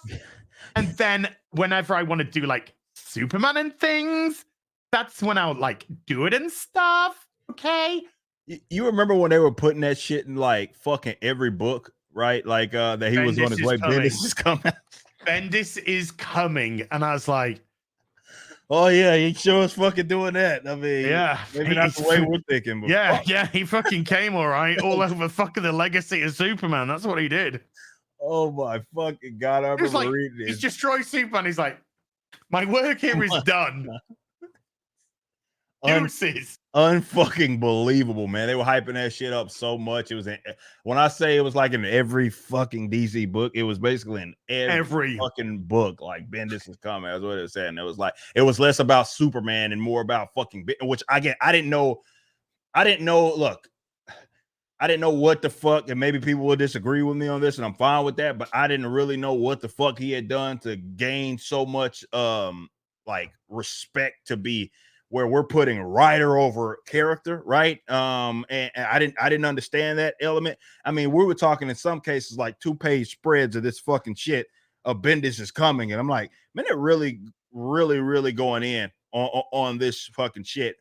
I'm not as much of a fan of Bendis as maybe some of you guys are, but whatever. And then it comes out. And I'm like, yeah, bro, that's not fucking good. You know what I mean? If Detective Comics put out an advert saying Dixon and Nolan are back, that would get me fucking. That's another animal. That's another fucking. That's a completely different animal, right? If that, because the name speaks for itself. But Bendis, right? Fucking Bendis. Like I said, maybe people saw him in a higher light than I did. But for me, I was he's always synonymous with Ultimate Spider-Man. Yeah, Miles, obviously. Which is. I don't know if you're aware of this, but the whole Miles Morales thing on Twitter might actually just cause a little bit of a spat. just a touch of bit, yeah. Just a little bit. Yeah, that's all. I mean, that was really what I knew him for. Obviously, was that, and I just didn't get it. And then when the stories came out, and I'm watching DC kind of go on a free for all for it. I mean, they had a window, man, a great pocket of time where I was like, man, these guys, they're back to business, man. And then they just everything with the shit, like everything fucking went to goddamn shit. And I'm like, okay, well, Tom King was meant to go to Batman 100. He was meant to go to Batman 100, and they actually pulled him from the book. They pulled him from the book, and he got to finish his story in that Batman Catwoman miniseries that I wouldn't touch if you fucking paid me. And look who they replaced him with. James Tynion. Yeah, of course. Because Tynion had done such good work with me. Tomasi. Yeah. Both of those guys knew what the fuck they were doing with the Bat Family. Yeah. I knew what they're doing. They knew it was plain and simple. They knew what it is. I thought Tom did. When he first started, for sure. Yeah, absolutely. And that first 30 odd issues was pretty good stuff. I was actually at the time, because I wasn't involved in doing any of this. I was screaming out World of fucking Warcraft. Yeah. I was like tweeting at Tom King, like, dude, just what read this Batman 5, the conclusion to the whole Gotham Girl and storyline. Yeah. Really enjoyed it. Yeah, and it'd be like Tom King likes. Now I might just be blocked by Tom King now. But... Fucking Tom King, man. Like I don't know, man. I've never seen. I don't know if it was something personal that it had happened, because I've never seen. I don't know ever in comics someone go from Like, it's not even like a year-to-year thing. I mean, we're talking going like on the fucking book that he's on, guys. Like, he goes from being more than tolerable to what in the fuck am I reading? Yes. Like in a very short period of time. I don't know if I've ever seen that. Like, again, some writers, they'll do their deal, over the years. Maybe some work is questionable, yada. I mean, this was on the same fucking run. Go from, again, being tolerable where people were okay with it to just being like, nobody's wanting this shit. We got to get this guy out the project. I've never seen anything fucking like that happen. That was remarkable. That's fucking remarkable, man. And it's sad. It is sad, unfortunately. But yeah, I mean, we saw kind of a free for all for that company in general. What was that? What the fuck was that? Oh no, it's the Red Bull fell out the can and I was like, what the fuck was that? I almost got my gun there. Tom King's coming. Tom King's coming for you. I mean, shit, it was CIA, so shit. CIA, open up. I mean, shit. There you go. But nah, man. I never said anything like it. Never did. But I'm gonna fly through some of these super chats. We got a bunch. Sure. I know we've been chatting. I appreciate everybody. It's always been an hour and a half, man. We've been shooting the shit. This is why we want to. Feels like 5 minutes. I know, man. We're right. 5 minutes. It felt like no time, man. It just flew by. So I appreciate y'all sticking around. I did get a message from Brandon. He wanted me to let you guys know that those hoodies, the Riververse hoodies, are coming in tomorrow. So you guys that have pre-ordered or you can still get in over at riververse.com, those are going to start going out tomorrow. So be sure to get in. All right, I'm gonna fly through some of these. I know some of these about ass, some of these about the conversations it is that we've been having today, and I want to make sure we get through those. Got CJ with a 5 says, Eric, remember ass loves current day California, so make sure to ask him his pronouns or else he might find this boring. That's what they say. Right? You both are awesome. Hey, CJ, man, we love you, CJ. Shout out. Keely, I appreciate my pronouns are fuck off. Robin Hood needs to be on CW. Speaking of law, it's not good enough. I'm not joking. It's like it's like if somebody turned up to the CW to audition their TV show, and the CW would be like, "Ooh, not sure about that." Garcia with a 12 months being a member. Appreciate that. Says keep rising like the Phoenix. I got you on that, man. I appreciate you. Got the Beast with a 2 months as well. So yeah, Riververse and the Silverback remain blessed. Yeah, boy. Yeah. CJ, thank the Act Man for that. Oh yeah, exactly. He paid me the best compliment insult ever. There you go. Gorilla shaped man. Fuck yeah. CJ, I appreciate that 5. There's no message there. We got Garcia again with a 20. Says I'm in a great mood, but hopefully you are doing a-okay. Ripper from the nonsense and moving forward still. Hill versus Babyface. You have my respect and keep fighting a good fight. You look great. Yeah, man. But no, I'm good, man. We've talked about weirdos being weird. We don't let that shit kind of phase us in anything it is that we're fucking doing. We keep grinding. That's just kind of what it is. So, believe me, I'm always in good fucking spirits. I wouldn't let nobody on the internet fucking get me in any other way. The Beast with a 5 says, You've both been inspirational to many of us. Appreciate all you do. Can't wait for Alphacore and Yaira. As 2025 says, we making it to that meetup, brother. All right. That sounds good to me. Sounds good to him too, I'm sure. I am Warhol for the 5. Question for Ask. Being a fan, have you read all Sword Art Online books? The series was voted light novel of the decade and are in the top 3 sold. No, I've only seen the anime and the movie, and my love of Sword Art Online comes from the anime. And never read. I've got to start because I've never read manga. I've never been a manga reader. I think I've got to start. I really do. I think I got to start reading this stuff because if the anime is good, it usually means that the manga is amazing. Right. Hell yeah. We got DJ Steph says best duo with 14 months. Hell yeah, man. Appreciate you. Where am I at? Right here with 20 from Nicholas says appreciate you, gentlemen. Let nothing stop you. Much love. Oh no, we will not, man. I appreciate that. 20 there. 14 months from our room fade says the show sucked. I agree with that. Talking about Ahsoka. Yeah. Jens Anderson 30 months says, hell, two of my favorite people on the same stream. Yeah, we'll do this more often, for sure. I know you guys love this. And Az is one of the, again, guys in our corner, man. We can sit and shoot shit about comics all day long, man. Every day, man. Let's see, where am I at here? There we go. Nicholas, I appreciate that. We got Nazanik with a 5 says, I remember an Armored Core 6 premiere video was infiltrated by Starfield fanboys saying it won't be as good a game at Starfield. How wrong they were. Look, man, stuff like that happens. You know, and I get it. You know, it's kind of a tribal kind of thing. And I guess people feel as if another game coming out that is semi-hyped. I mean, you get that with everything else. They feel like it's a threat to them, unfortunately. So, you know, I can see something like that happening. But yeah, that high that people were on for that lasted a day kind of got obliterated, and then fucking Az became Starfield himself, basically. I ascended to the heavens. Yeah, is essentially what happened in that. I ascended to the heavens like a Bethesda loading screen in space. So yeah, there's that. Nate Scott, appreciate you becoming a member. Shout out. We got Lord J with a Sister Bean can use the Force because midichlorians are stored in the ovaries. He said. That's fucking impressive. Yeah, that's impressive. Lakewood 20 says, cheers, Eric. What's up? Keep it the great work.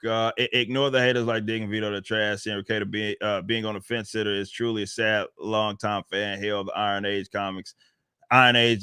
Look, man, for me, it is what it is. I've already told you. I just for transparency's sake, I still have not gotten a chance to actually speak with him yet. About anything. I did say we're gonna let him calm down. I texted him. I said we're gonna chat about it. See, you know, because obviously he said some things that kind of irreversible. Let's just say that, for lack of better terms. Look, it is what it is. It's not worth emphasizing, right? What we've learned, if anything else, is that Eric July is expected to absorb everything that is levied at him. Because if I dare to have a fucking opinion, even if it's opinion even if it's my opinion on their opinion, that becomes a little too much to bear and too much to handle. So, you know, I already told y'all what my approach is, but I haven't had a chance to speak to him. But we continue on, we move. It is what it is there. We have Big Doc with a 10 says, thank you both. As please yell dirty rotten scoundrels. Dirty rotten scoundrels.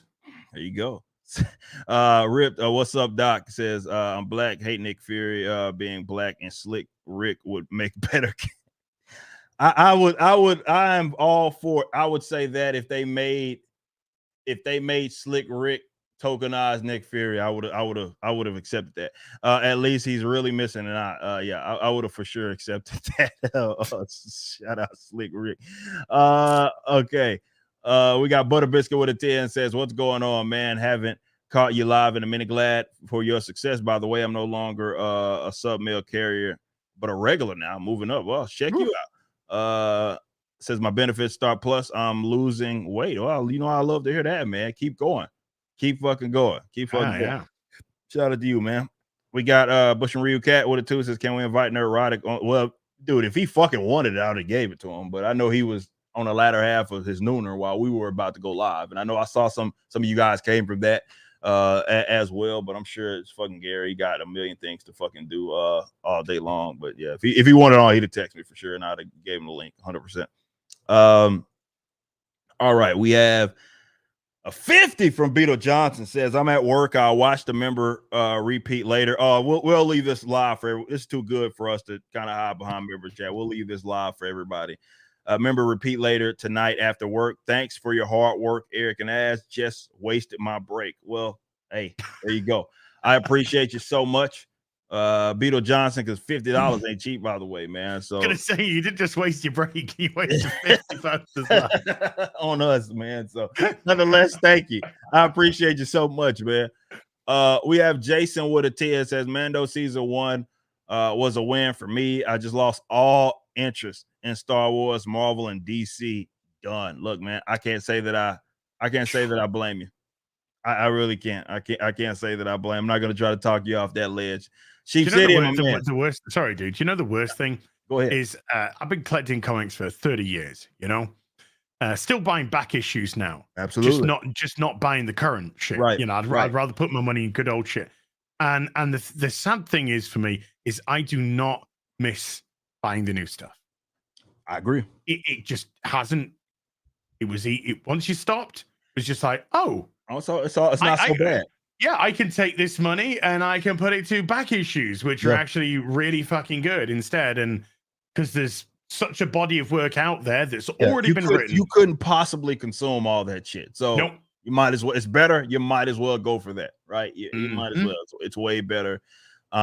Anyway, you'll cherish it a lot more. So I'm right there with you. It was weird for a little bit, and then after a while, I was like, yeah, well, this ain't so fucking bad. I'm not fucking pissed on a Wednesday when I sit down at my desk and I try and I get my books and I'm like, what in the fuck am I reading every week?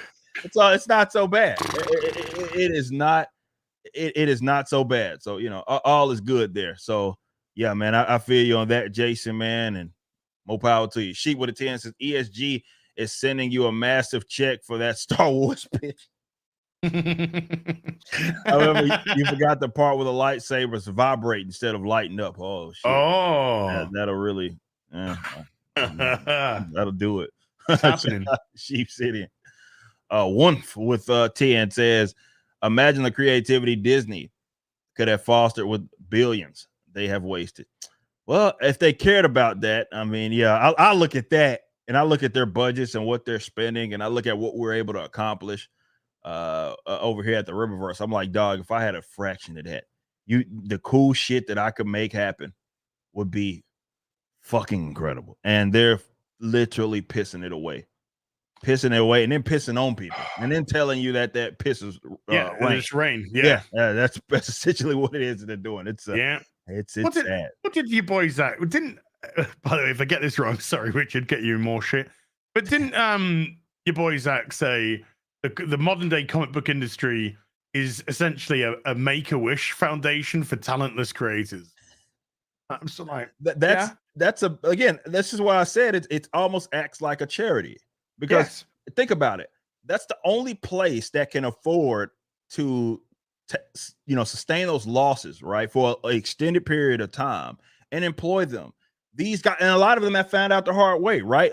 You've seen some of these guys try to go, let's say, that have been big, I don't want to say big names, but have wrote for the big dogs that tried to do their own thing in like a crowdfunding space, and it just really doesn't materialize, or it doesn't be as successful as, obviously, if they're tied to another name. So the only people that can subsidize the little fan fiction is going to be the Disneys of the world, is going to be the Discoveries of the world. Those are really the only people that can do it. So in that case, it absolutely does act as a charity. And to me, I'm just, from what I deduce, I believe that that's why they are so protective of it. Despite them bitching #comics broke me, right? You still see that they're fucking such a cell phone. By the way. It was. But you do see how protective they are of the industry, right? It's Stockholm syndrome. It's like a textbook version of that, because to me, I believe they at least understand that, well, that's the only institution that can afford to pay them. It's it. Well, it's it. I know for a fact that the San Diego Comic-Con, the biggest topic of conversation in all the little events that were going on with the mainstream comic book industry was Comicsgate. Mm-hmm. I'm like, why would it be that? Yeah. Sure, 4 years ago, 3 years ago, sure, but it's they've just like, it's got in their head. Yeah, it's just got in their head that, and they just can't. It's like they need to create. Evelyn, you should be talking about Comicsgate. No. You should be talking about your own fucking product. So you should be talking about where, none of these are private conversations. I know these are meant to be private conversations, but it's still in private conversations. You should be saying, like, really, I should really want to get hold of that fucking Action Comics gig or that tech comic gig. That's what they should be going for. Or, we're going to be doing this with this character, or looking. But you're talking about fucking ghosts. Yeah. Boogeyman. They were mad. They were mad. I was there. They saw us getting all love. Billy Tucci was there. Gabe El Taib, shout out. All those guys were there showing. And it was all good. It was all love. And these fuckers, I think there was a lot of actually CG guys that were there. And it's funny, a lot of those guys are the only ones making money, to be honest. But they need a boogeyman, right? They need a dragon to slay. And that's the only way that they can hype themselves up amongst the public. You've been only going for 2 years, so you've got to wait another 3 years before they fucking realize what's happened. Yeah, it's true.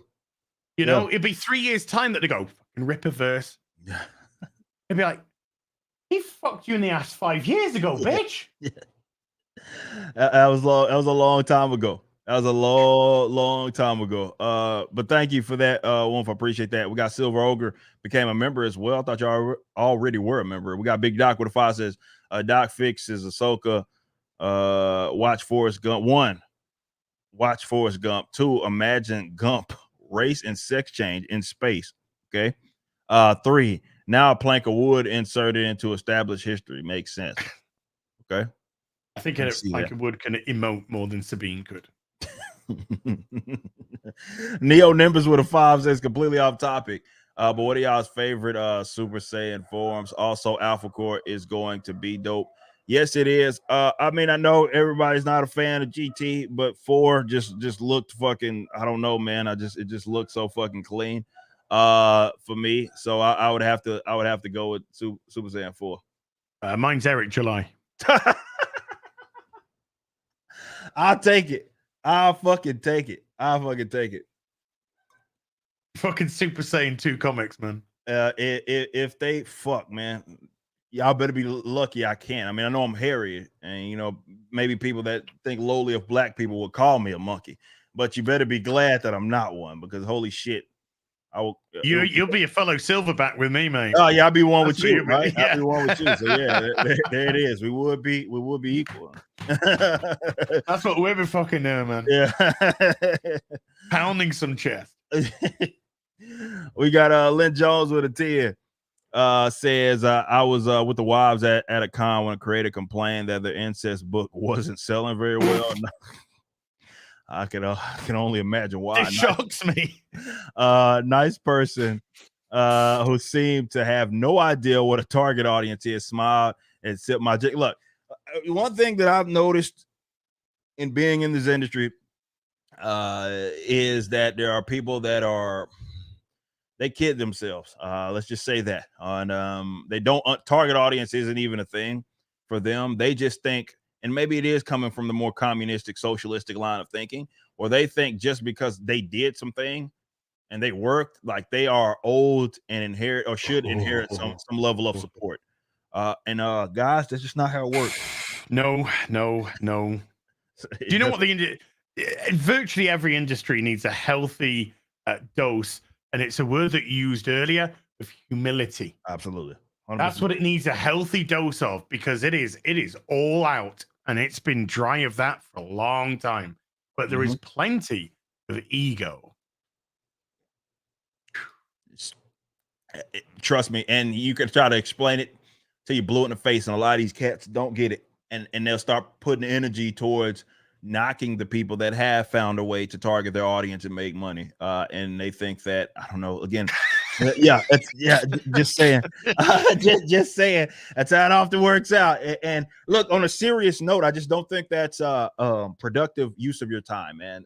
As a serious, if there's any aspiring creators, if you see other people that are being great, definitely in this independent space, that have found their way and have an audience, hating on them is not going to get you support. That's not how it's going to work. It doesn't work that way. So don't look at it like you should be in that position. You need to be trying to assess why you're not.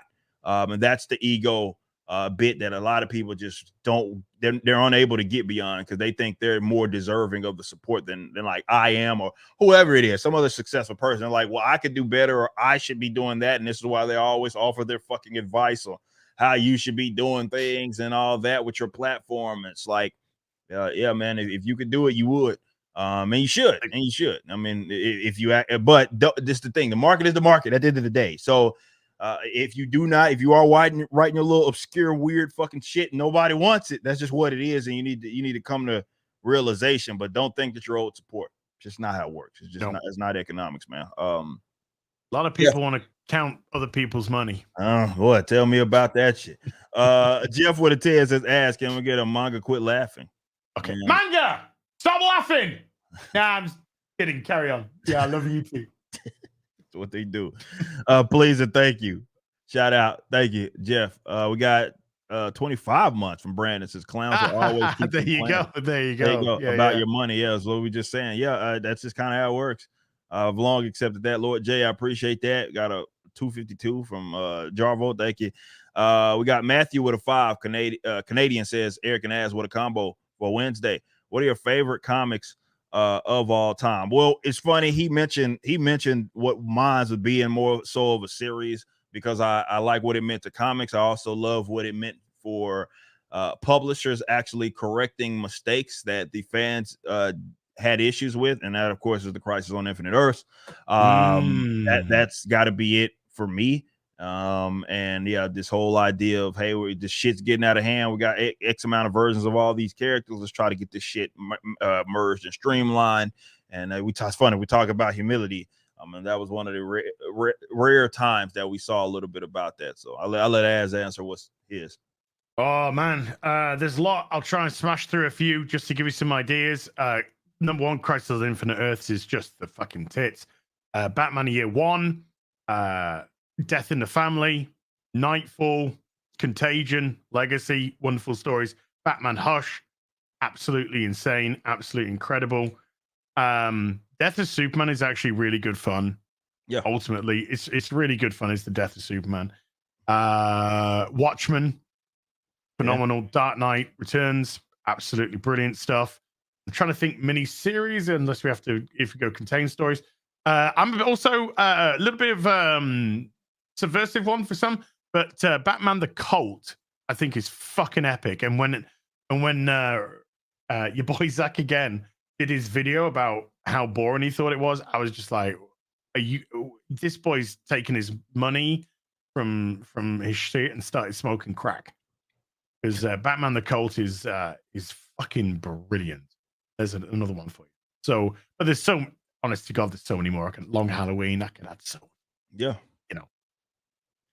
100%. 100%. Matthew, I appreciate that. Thank you so much.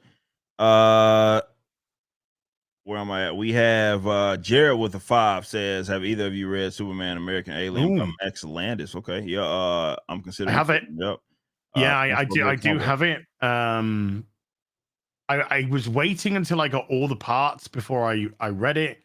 And I don't know why, for some reason, I never got around to reading it, but I do own it. And yeah, I wouldn't mind reading that. It looked interesting. Okay. We got a 5 from Paquette with a Canadian 5. Gabriel says, hey Ripper, since Az is timid about this, went long Ripper box. Love the conversation. Now we talked about it. Yeah, we're gonna work on something like that. It's very doable. We wanted to see how the short box is. Yeah. We just fill out the market, and you guys made it very, very clear that that is something that you guys are interested in. So most definitely.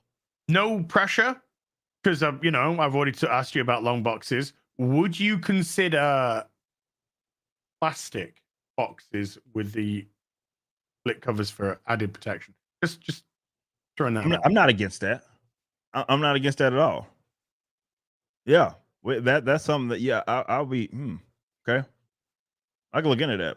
Never even considered that, man. That could be another merchandise item. Okay. Yeah. Don V, appreciate that. Becoming a member, thank you. We got 2 from Curtis Thompson says, Az will recommend Berserk manga. I have it back there on the shelf. We talked about that. Haven't read it. Do own the first volume. You want to speak to It's a Gundam about that, but I think the answer would be yes, because he loves Berserk. There you go. Matthew, appreciate that. We have Dom V with a 2 says, my comic book that you were selling for 5 just came. Oh, you're talking about a $5 sale for Item 1. Yes. Those went out immediately. So shout out to everybody that got those out. So yeah, those are gonna start. Get your definitely if you're domestic, you're gonna start getting those this week. So all of the new customers, I thank you guys so much. Appreciate you. Thank you. 31 months from Renown Zero says, Hell the Ripperverse Castlevania Nocturne has truly exposed fake fans of the series, constantly being called racist because I hated race swaps. Can someone confirm in the chat? Because I don't know. Did the same this new Castlevania is the same guys that did the previous deal? Is it as far as the animation, Powerhouse? This is the same guys. I'm pretty sure somebody in the chat can confirm. But I did see a lot of backlash going on with this previous one, but a lot of it even was directed towards the art as well, which I thought was interesting. It is. So chat's confirming that it is just a different showrunner and writer. But Powerhouse did they get ESG'd? So Powerhouse did it as well. Did they get ESG'd? That's interesting.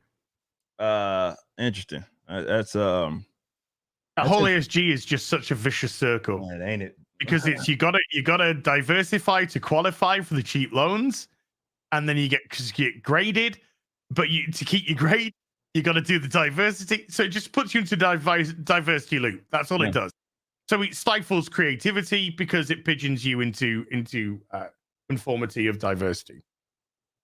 True that. Anima Chains 3 months. Appreciate that. All right, we got Samurai Warrior with a 5 says, as a young queer girl, I can confirm black lesbian James Bond. Nice to see you, Leslie. We got JFA with a 5 says, I just found out about the comic book. Will there be a Muslim hero soon? Also, should I roll in Affliction or Demonologist Warlock? Thanks. Affliction. Okay. As far as are you talking about for us a Muslim hero? I think so. I mean, I'm not against it. I feel like we could pull it off. I can make that make sense. It'll be better than for Kamala Khan for sure. Whatever I do, that's for fucking sure. Fantastic Mr. Knox with a 5 says, love what you guys are doing in the geek and nerd culture.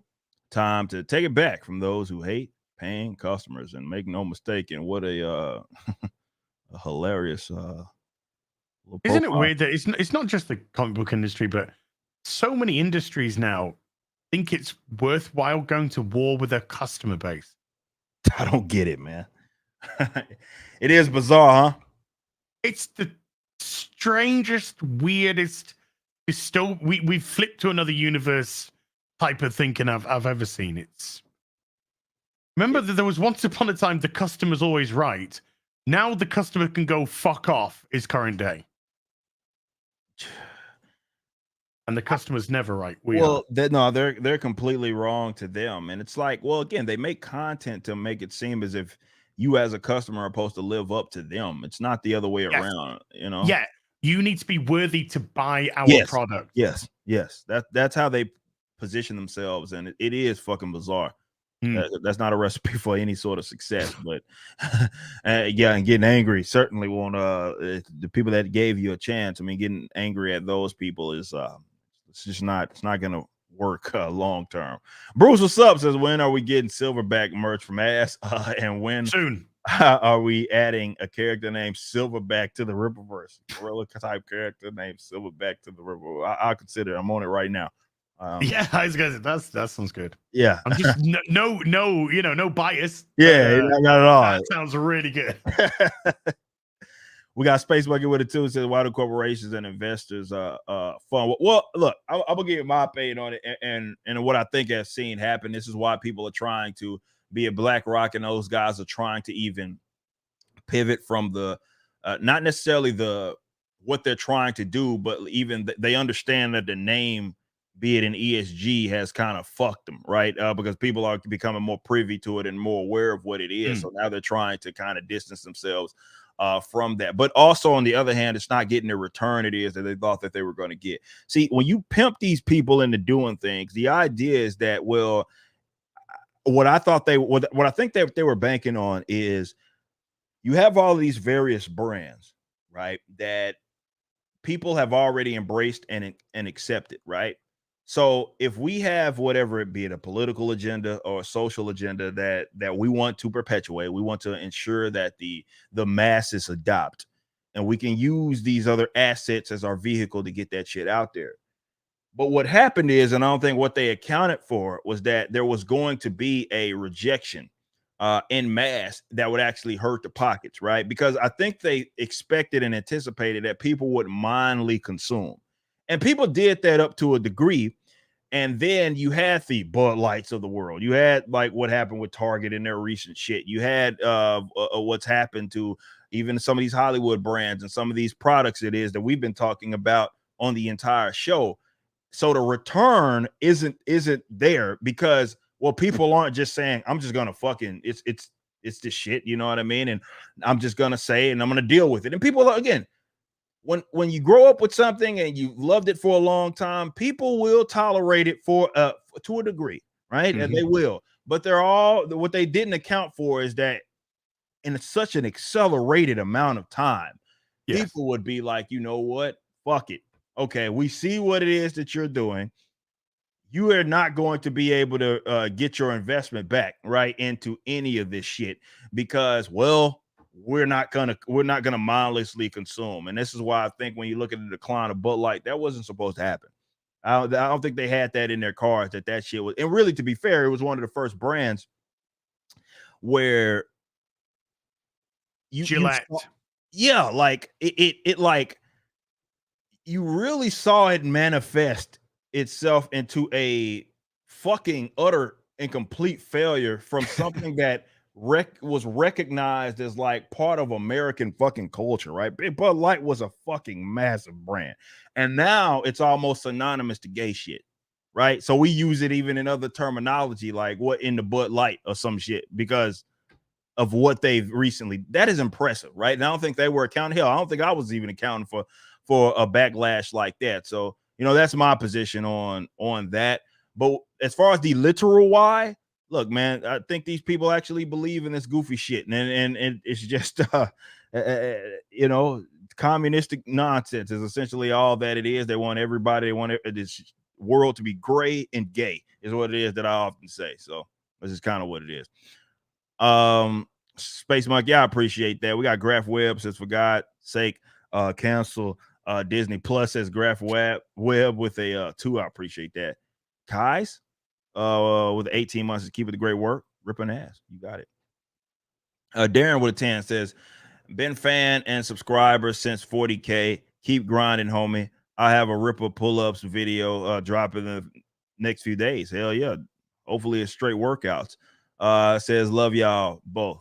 Appreciate that. Or bow. Say, let's look, Darren Wagner. That's what it is. I appreciate that, man. Thank you so much. We got my man Michael Bancroft. What's up, man? 14 months says, if you build it, weirdos will come. Absolutely. And that's why you got to make sure that you're doing your due diligence to ensure that you don't have a hostile takeover of weirdos. Answer you with a 20. No message. Thank you so much for that. We got Crit Nature says with a 10 says, excited for Alpha Core Love Ice. Eric, question for Ash. What website would you recommend in Europe, to buy back issues? Don't want to buy on eBay because I don't trust this company anymore. I use good one in the UK is Silver Acre Comics. Silver Acre Comics. It's literally a warehouse. They're a warehouse of back issues. They have tens of thousands of back issue comics. So Silver Acre Comics, I'd recommend them. There you go. All right, we have Lovecraft Arms, 27 months. Thank you so much. You got Willem Alistair with a 43 months. I appreciate that. We got Baked Turkeys with a 20. Says, manga recommendations. Have you read Sunken Rock by Boch? I have not. The art is phenomenal. It's about a Japanese punk who becomes a leader of a Korean mafia game. No, this is my first time I've heard about that. Baked Turkeys, I appreciate that. 20. Thank you so much for that. We got Jose with a 10. Says, why do you think good artists get teamed up with trash writers? Jorge Jimenez with Chip Zdarsky, Daniel Samper, Mitch Gerards, David Finch, and Greg Smallwood with Tom King, Bait and Switch. No, I don't think it's less of that. It's more of like, look, artists, it's a gig. You know what I mean? Like, it's a gig. They're contractors here, man. They're like, hey, it's a good gig. I'm gonna do it. It is what it is. I don't want to say I think it's purposeful. I just think that it's a gig for them. So I believe, at least in my experience, I could be wrong. In my experience, when it comes to a lot of the weird, goofy shit, there's a lot more writers that own that goofy shit and less artists that are on this goofy shit. Right. And the artists are kind of just putting up with it more so, which is why I think, hey, as Dion said, I ain't hard to find. If you are one of those artists that are trapped in the system, hit up the Riververse. Maybe we can talk business there. So yeah. We got Joseph with a 5 says, hey, this argument that because you don't like race swaps, you hate black people. And it doesn't matter who it is that says that, whether it be me, you still hate black people, because then they say I hate myself. Is how they position it, because you don't want to consume whatever bullshit it is that they're throwing at you. That's ultimately what it boils down. It's a weak argument to try and deflect legitimate criticism. Yep, 100%. Every single time. There's another saying. Sorry, very quickly. There's another saying that has been around since the beginning of fucking time, and that's a bad workman always blames his tools. You could use that and transpose it onto this. It's their tools are terrible. They've created terrible shit, and you've gone, your stuff shit. But instead of blaming their tools, they blame you instead. So they've just slightly altered the plan on that, but it's the same principle, same concept. Yep. All right, we got Santoshi with a 2 Canadian says, I guess I'm a producer on Apex Legends. Would love to join Ripper. Well, hit me up. If it's fucking hit me up, man. Send your curricula vitae in. All right, let me pull this up real quick. Okay, we have Kalichi. I probably read that wrong. Said someone in the chat said Silverback is a kick-ass name. Ripper turn ads into a superhero right now, bro. Okay. I just never mind. Don't worry about me. But I think Silverback's quite a good name for potentially a villain or something. It's not a bad concept at all. Yeah, it's not. I think there's maybe something with the name there for something. Yeah, I don't think that's bad at all. Jose with a 5 said, "Do you think Eisner Awards are meaningless?" As Tom King won 2 this year for Human Target and Batman. One Bad Day. The Riddler thought. Yeah, Eisners are full of shit. And to be fair, most of these sort of modern awards is just it's a circle jerk fucking weirdos. Yeah. High five each other. Yeah, it's been that way for a long time. They're not sending their best. Let's just say that. So it's just they are sending their weirdest. Yeah, that's for fucking sure. So yeah, I do believe they're weird. That's not a.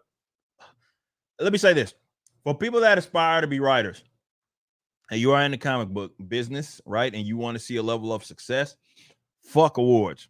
Not literally, but like as in these awards are fucking weird, and it's not something that you should be chasing.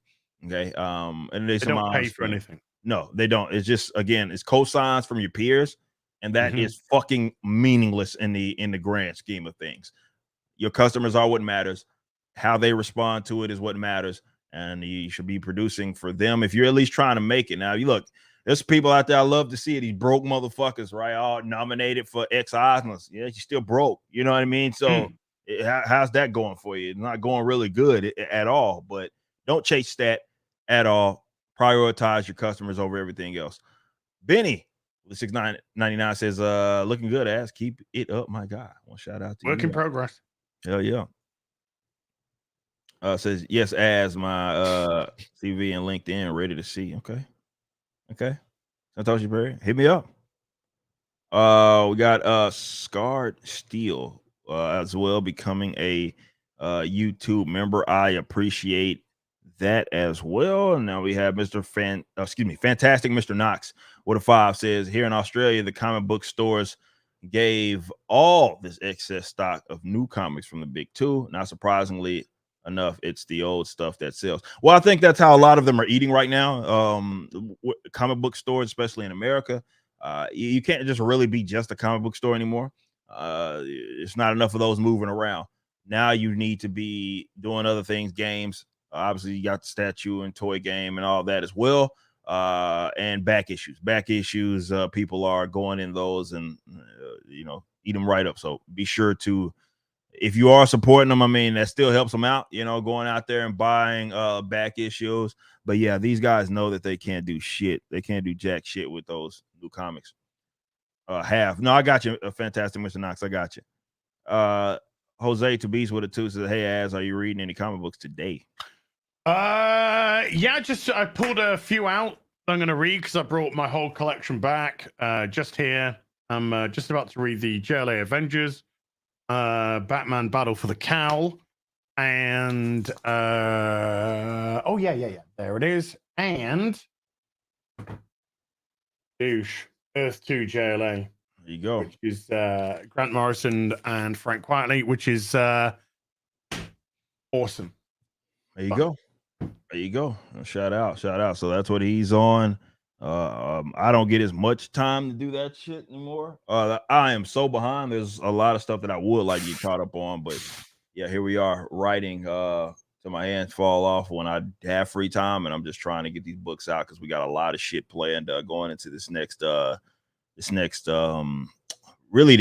I think 2024 is going to be a massive year for us. So I'm really, really excited. But yeah, all right, cool. I just wanted to make sure we hit the 2 hour mark because I promised y'all that we were going to do at least that. You got anything coming down the pipeline, other kind of content? I know you're streaming a lot of games these days. I was watching yesterday. I usually watch you often when you're streaming. You pop in, dude. Yeah. I usually have you. Usually I'll be working and I just have you on there. Is there anything else you're doing in terms of content? Just gaming? Well, my Ahsoka finale review is out, so if you want a proper debriefing of that, go check that out. It's out now. Tomorrow, the Robin Hood Part 2 video will come out because you've really wanted a Part 2 after I had a lot of fun with Part 1. And probably, most likely tomorrow, I'll also be doing a video about Director X. Just being a race baiting fool. Yeah, a bad workman not blaming other people for his bad tools. Yeah, that sounds about right. Well, you guys know where to follow him, HeelvsBabyface. Make sure you catch his streams. He's doing his thing on YouTube. Still pumping out those videos, but just pop in, watch him stream. And yeah, he's always streaming some cool games and whatnot. Let me fly through these. Scott, I appreciate that. Says, congratulations on second issue. ISOM 2, my favorite comic. Right. Well, I'm glad you enjoyed it. I know ISOM 2 was a nice little change of pace from 1 and 3 even more so. So I'm glad you guys are enjoying that. So thank you so much. Any of you, this is coming from Dreamcast, read Spider-Man Blue. I have not read that. So yeah, I don't have much insight on that. Order Batman Year 2 based on Az and Gary's recommendation. There you go. I can't wait to find out. So big shout out to you, Chris. I'll be talking about that on Sunday afternoon tea with Az. I'll be talking Batman Year 2. There you go. Well, man, I appreciate you, Az, man, coming through, showing some love. Someone said drop the follow. I got you, Santoshi. Appreciate that too. I see that. So appreciate you so much. I'll look into that. But yeah, shit, man. You are killing it with content as of late, even though people get pissed off at your Starfield. You became basically Starfield. Oh wow. For a while, and now that's all we'll remember it for. At least is going to be, hey, Az had a great little rant there that pissed off a lot of people. So I mean that'll pretty much be the memory of that game. But man, I appreciate you stopping by on a serious note, man. We got to do this more often, man. It's been done. It's gone in 5 minutes. I know. Fuck, dude. It went quick, dude. It went fucking quick, man. So we got to do it more often. Love talking me some comics. Just love talking me some comics. That's what it's about, man. And I love to, like I say, do that shit more often, man. 100%. Jose, I appreciate it. Mark Millard today is a beast in comics. He is doing this thing. Me and him talk a lot as well. Like privately, man, good dude, man. He has a lot of love for the Ripverse and what it is that we've done as great well. guy. So, yeah, man. I had a great real BBC with him. Yeah, y'all had him on, man. He's good people. So shout out to him. Big time. Shout out to him. But yeah, guys, I appreciate you. We'll probably turn a couple of these into some good segments, man, because holy shit.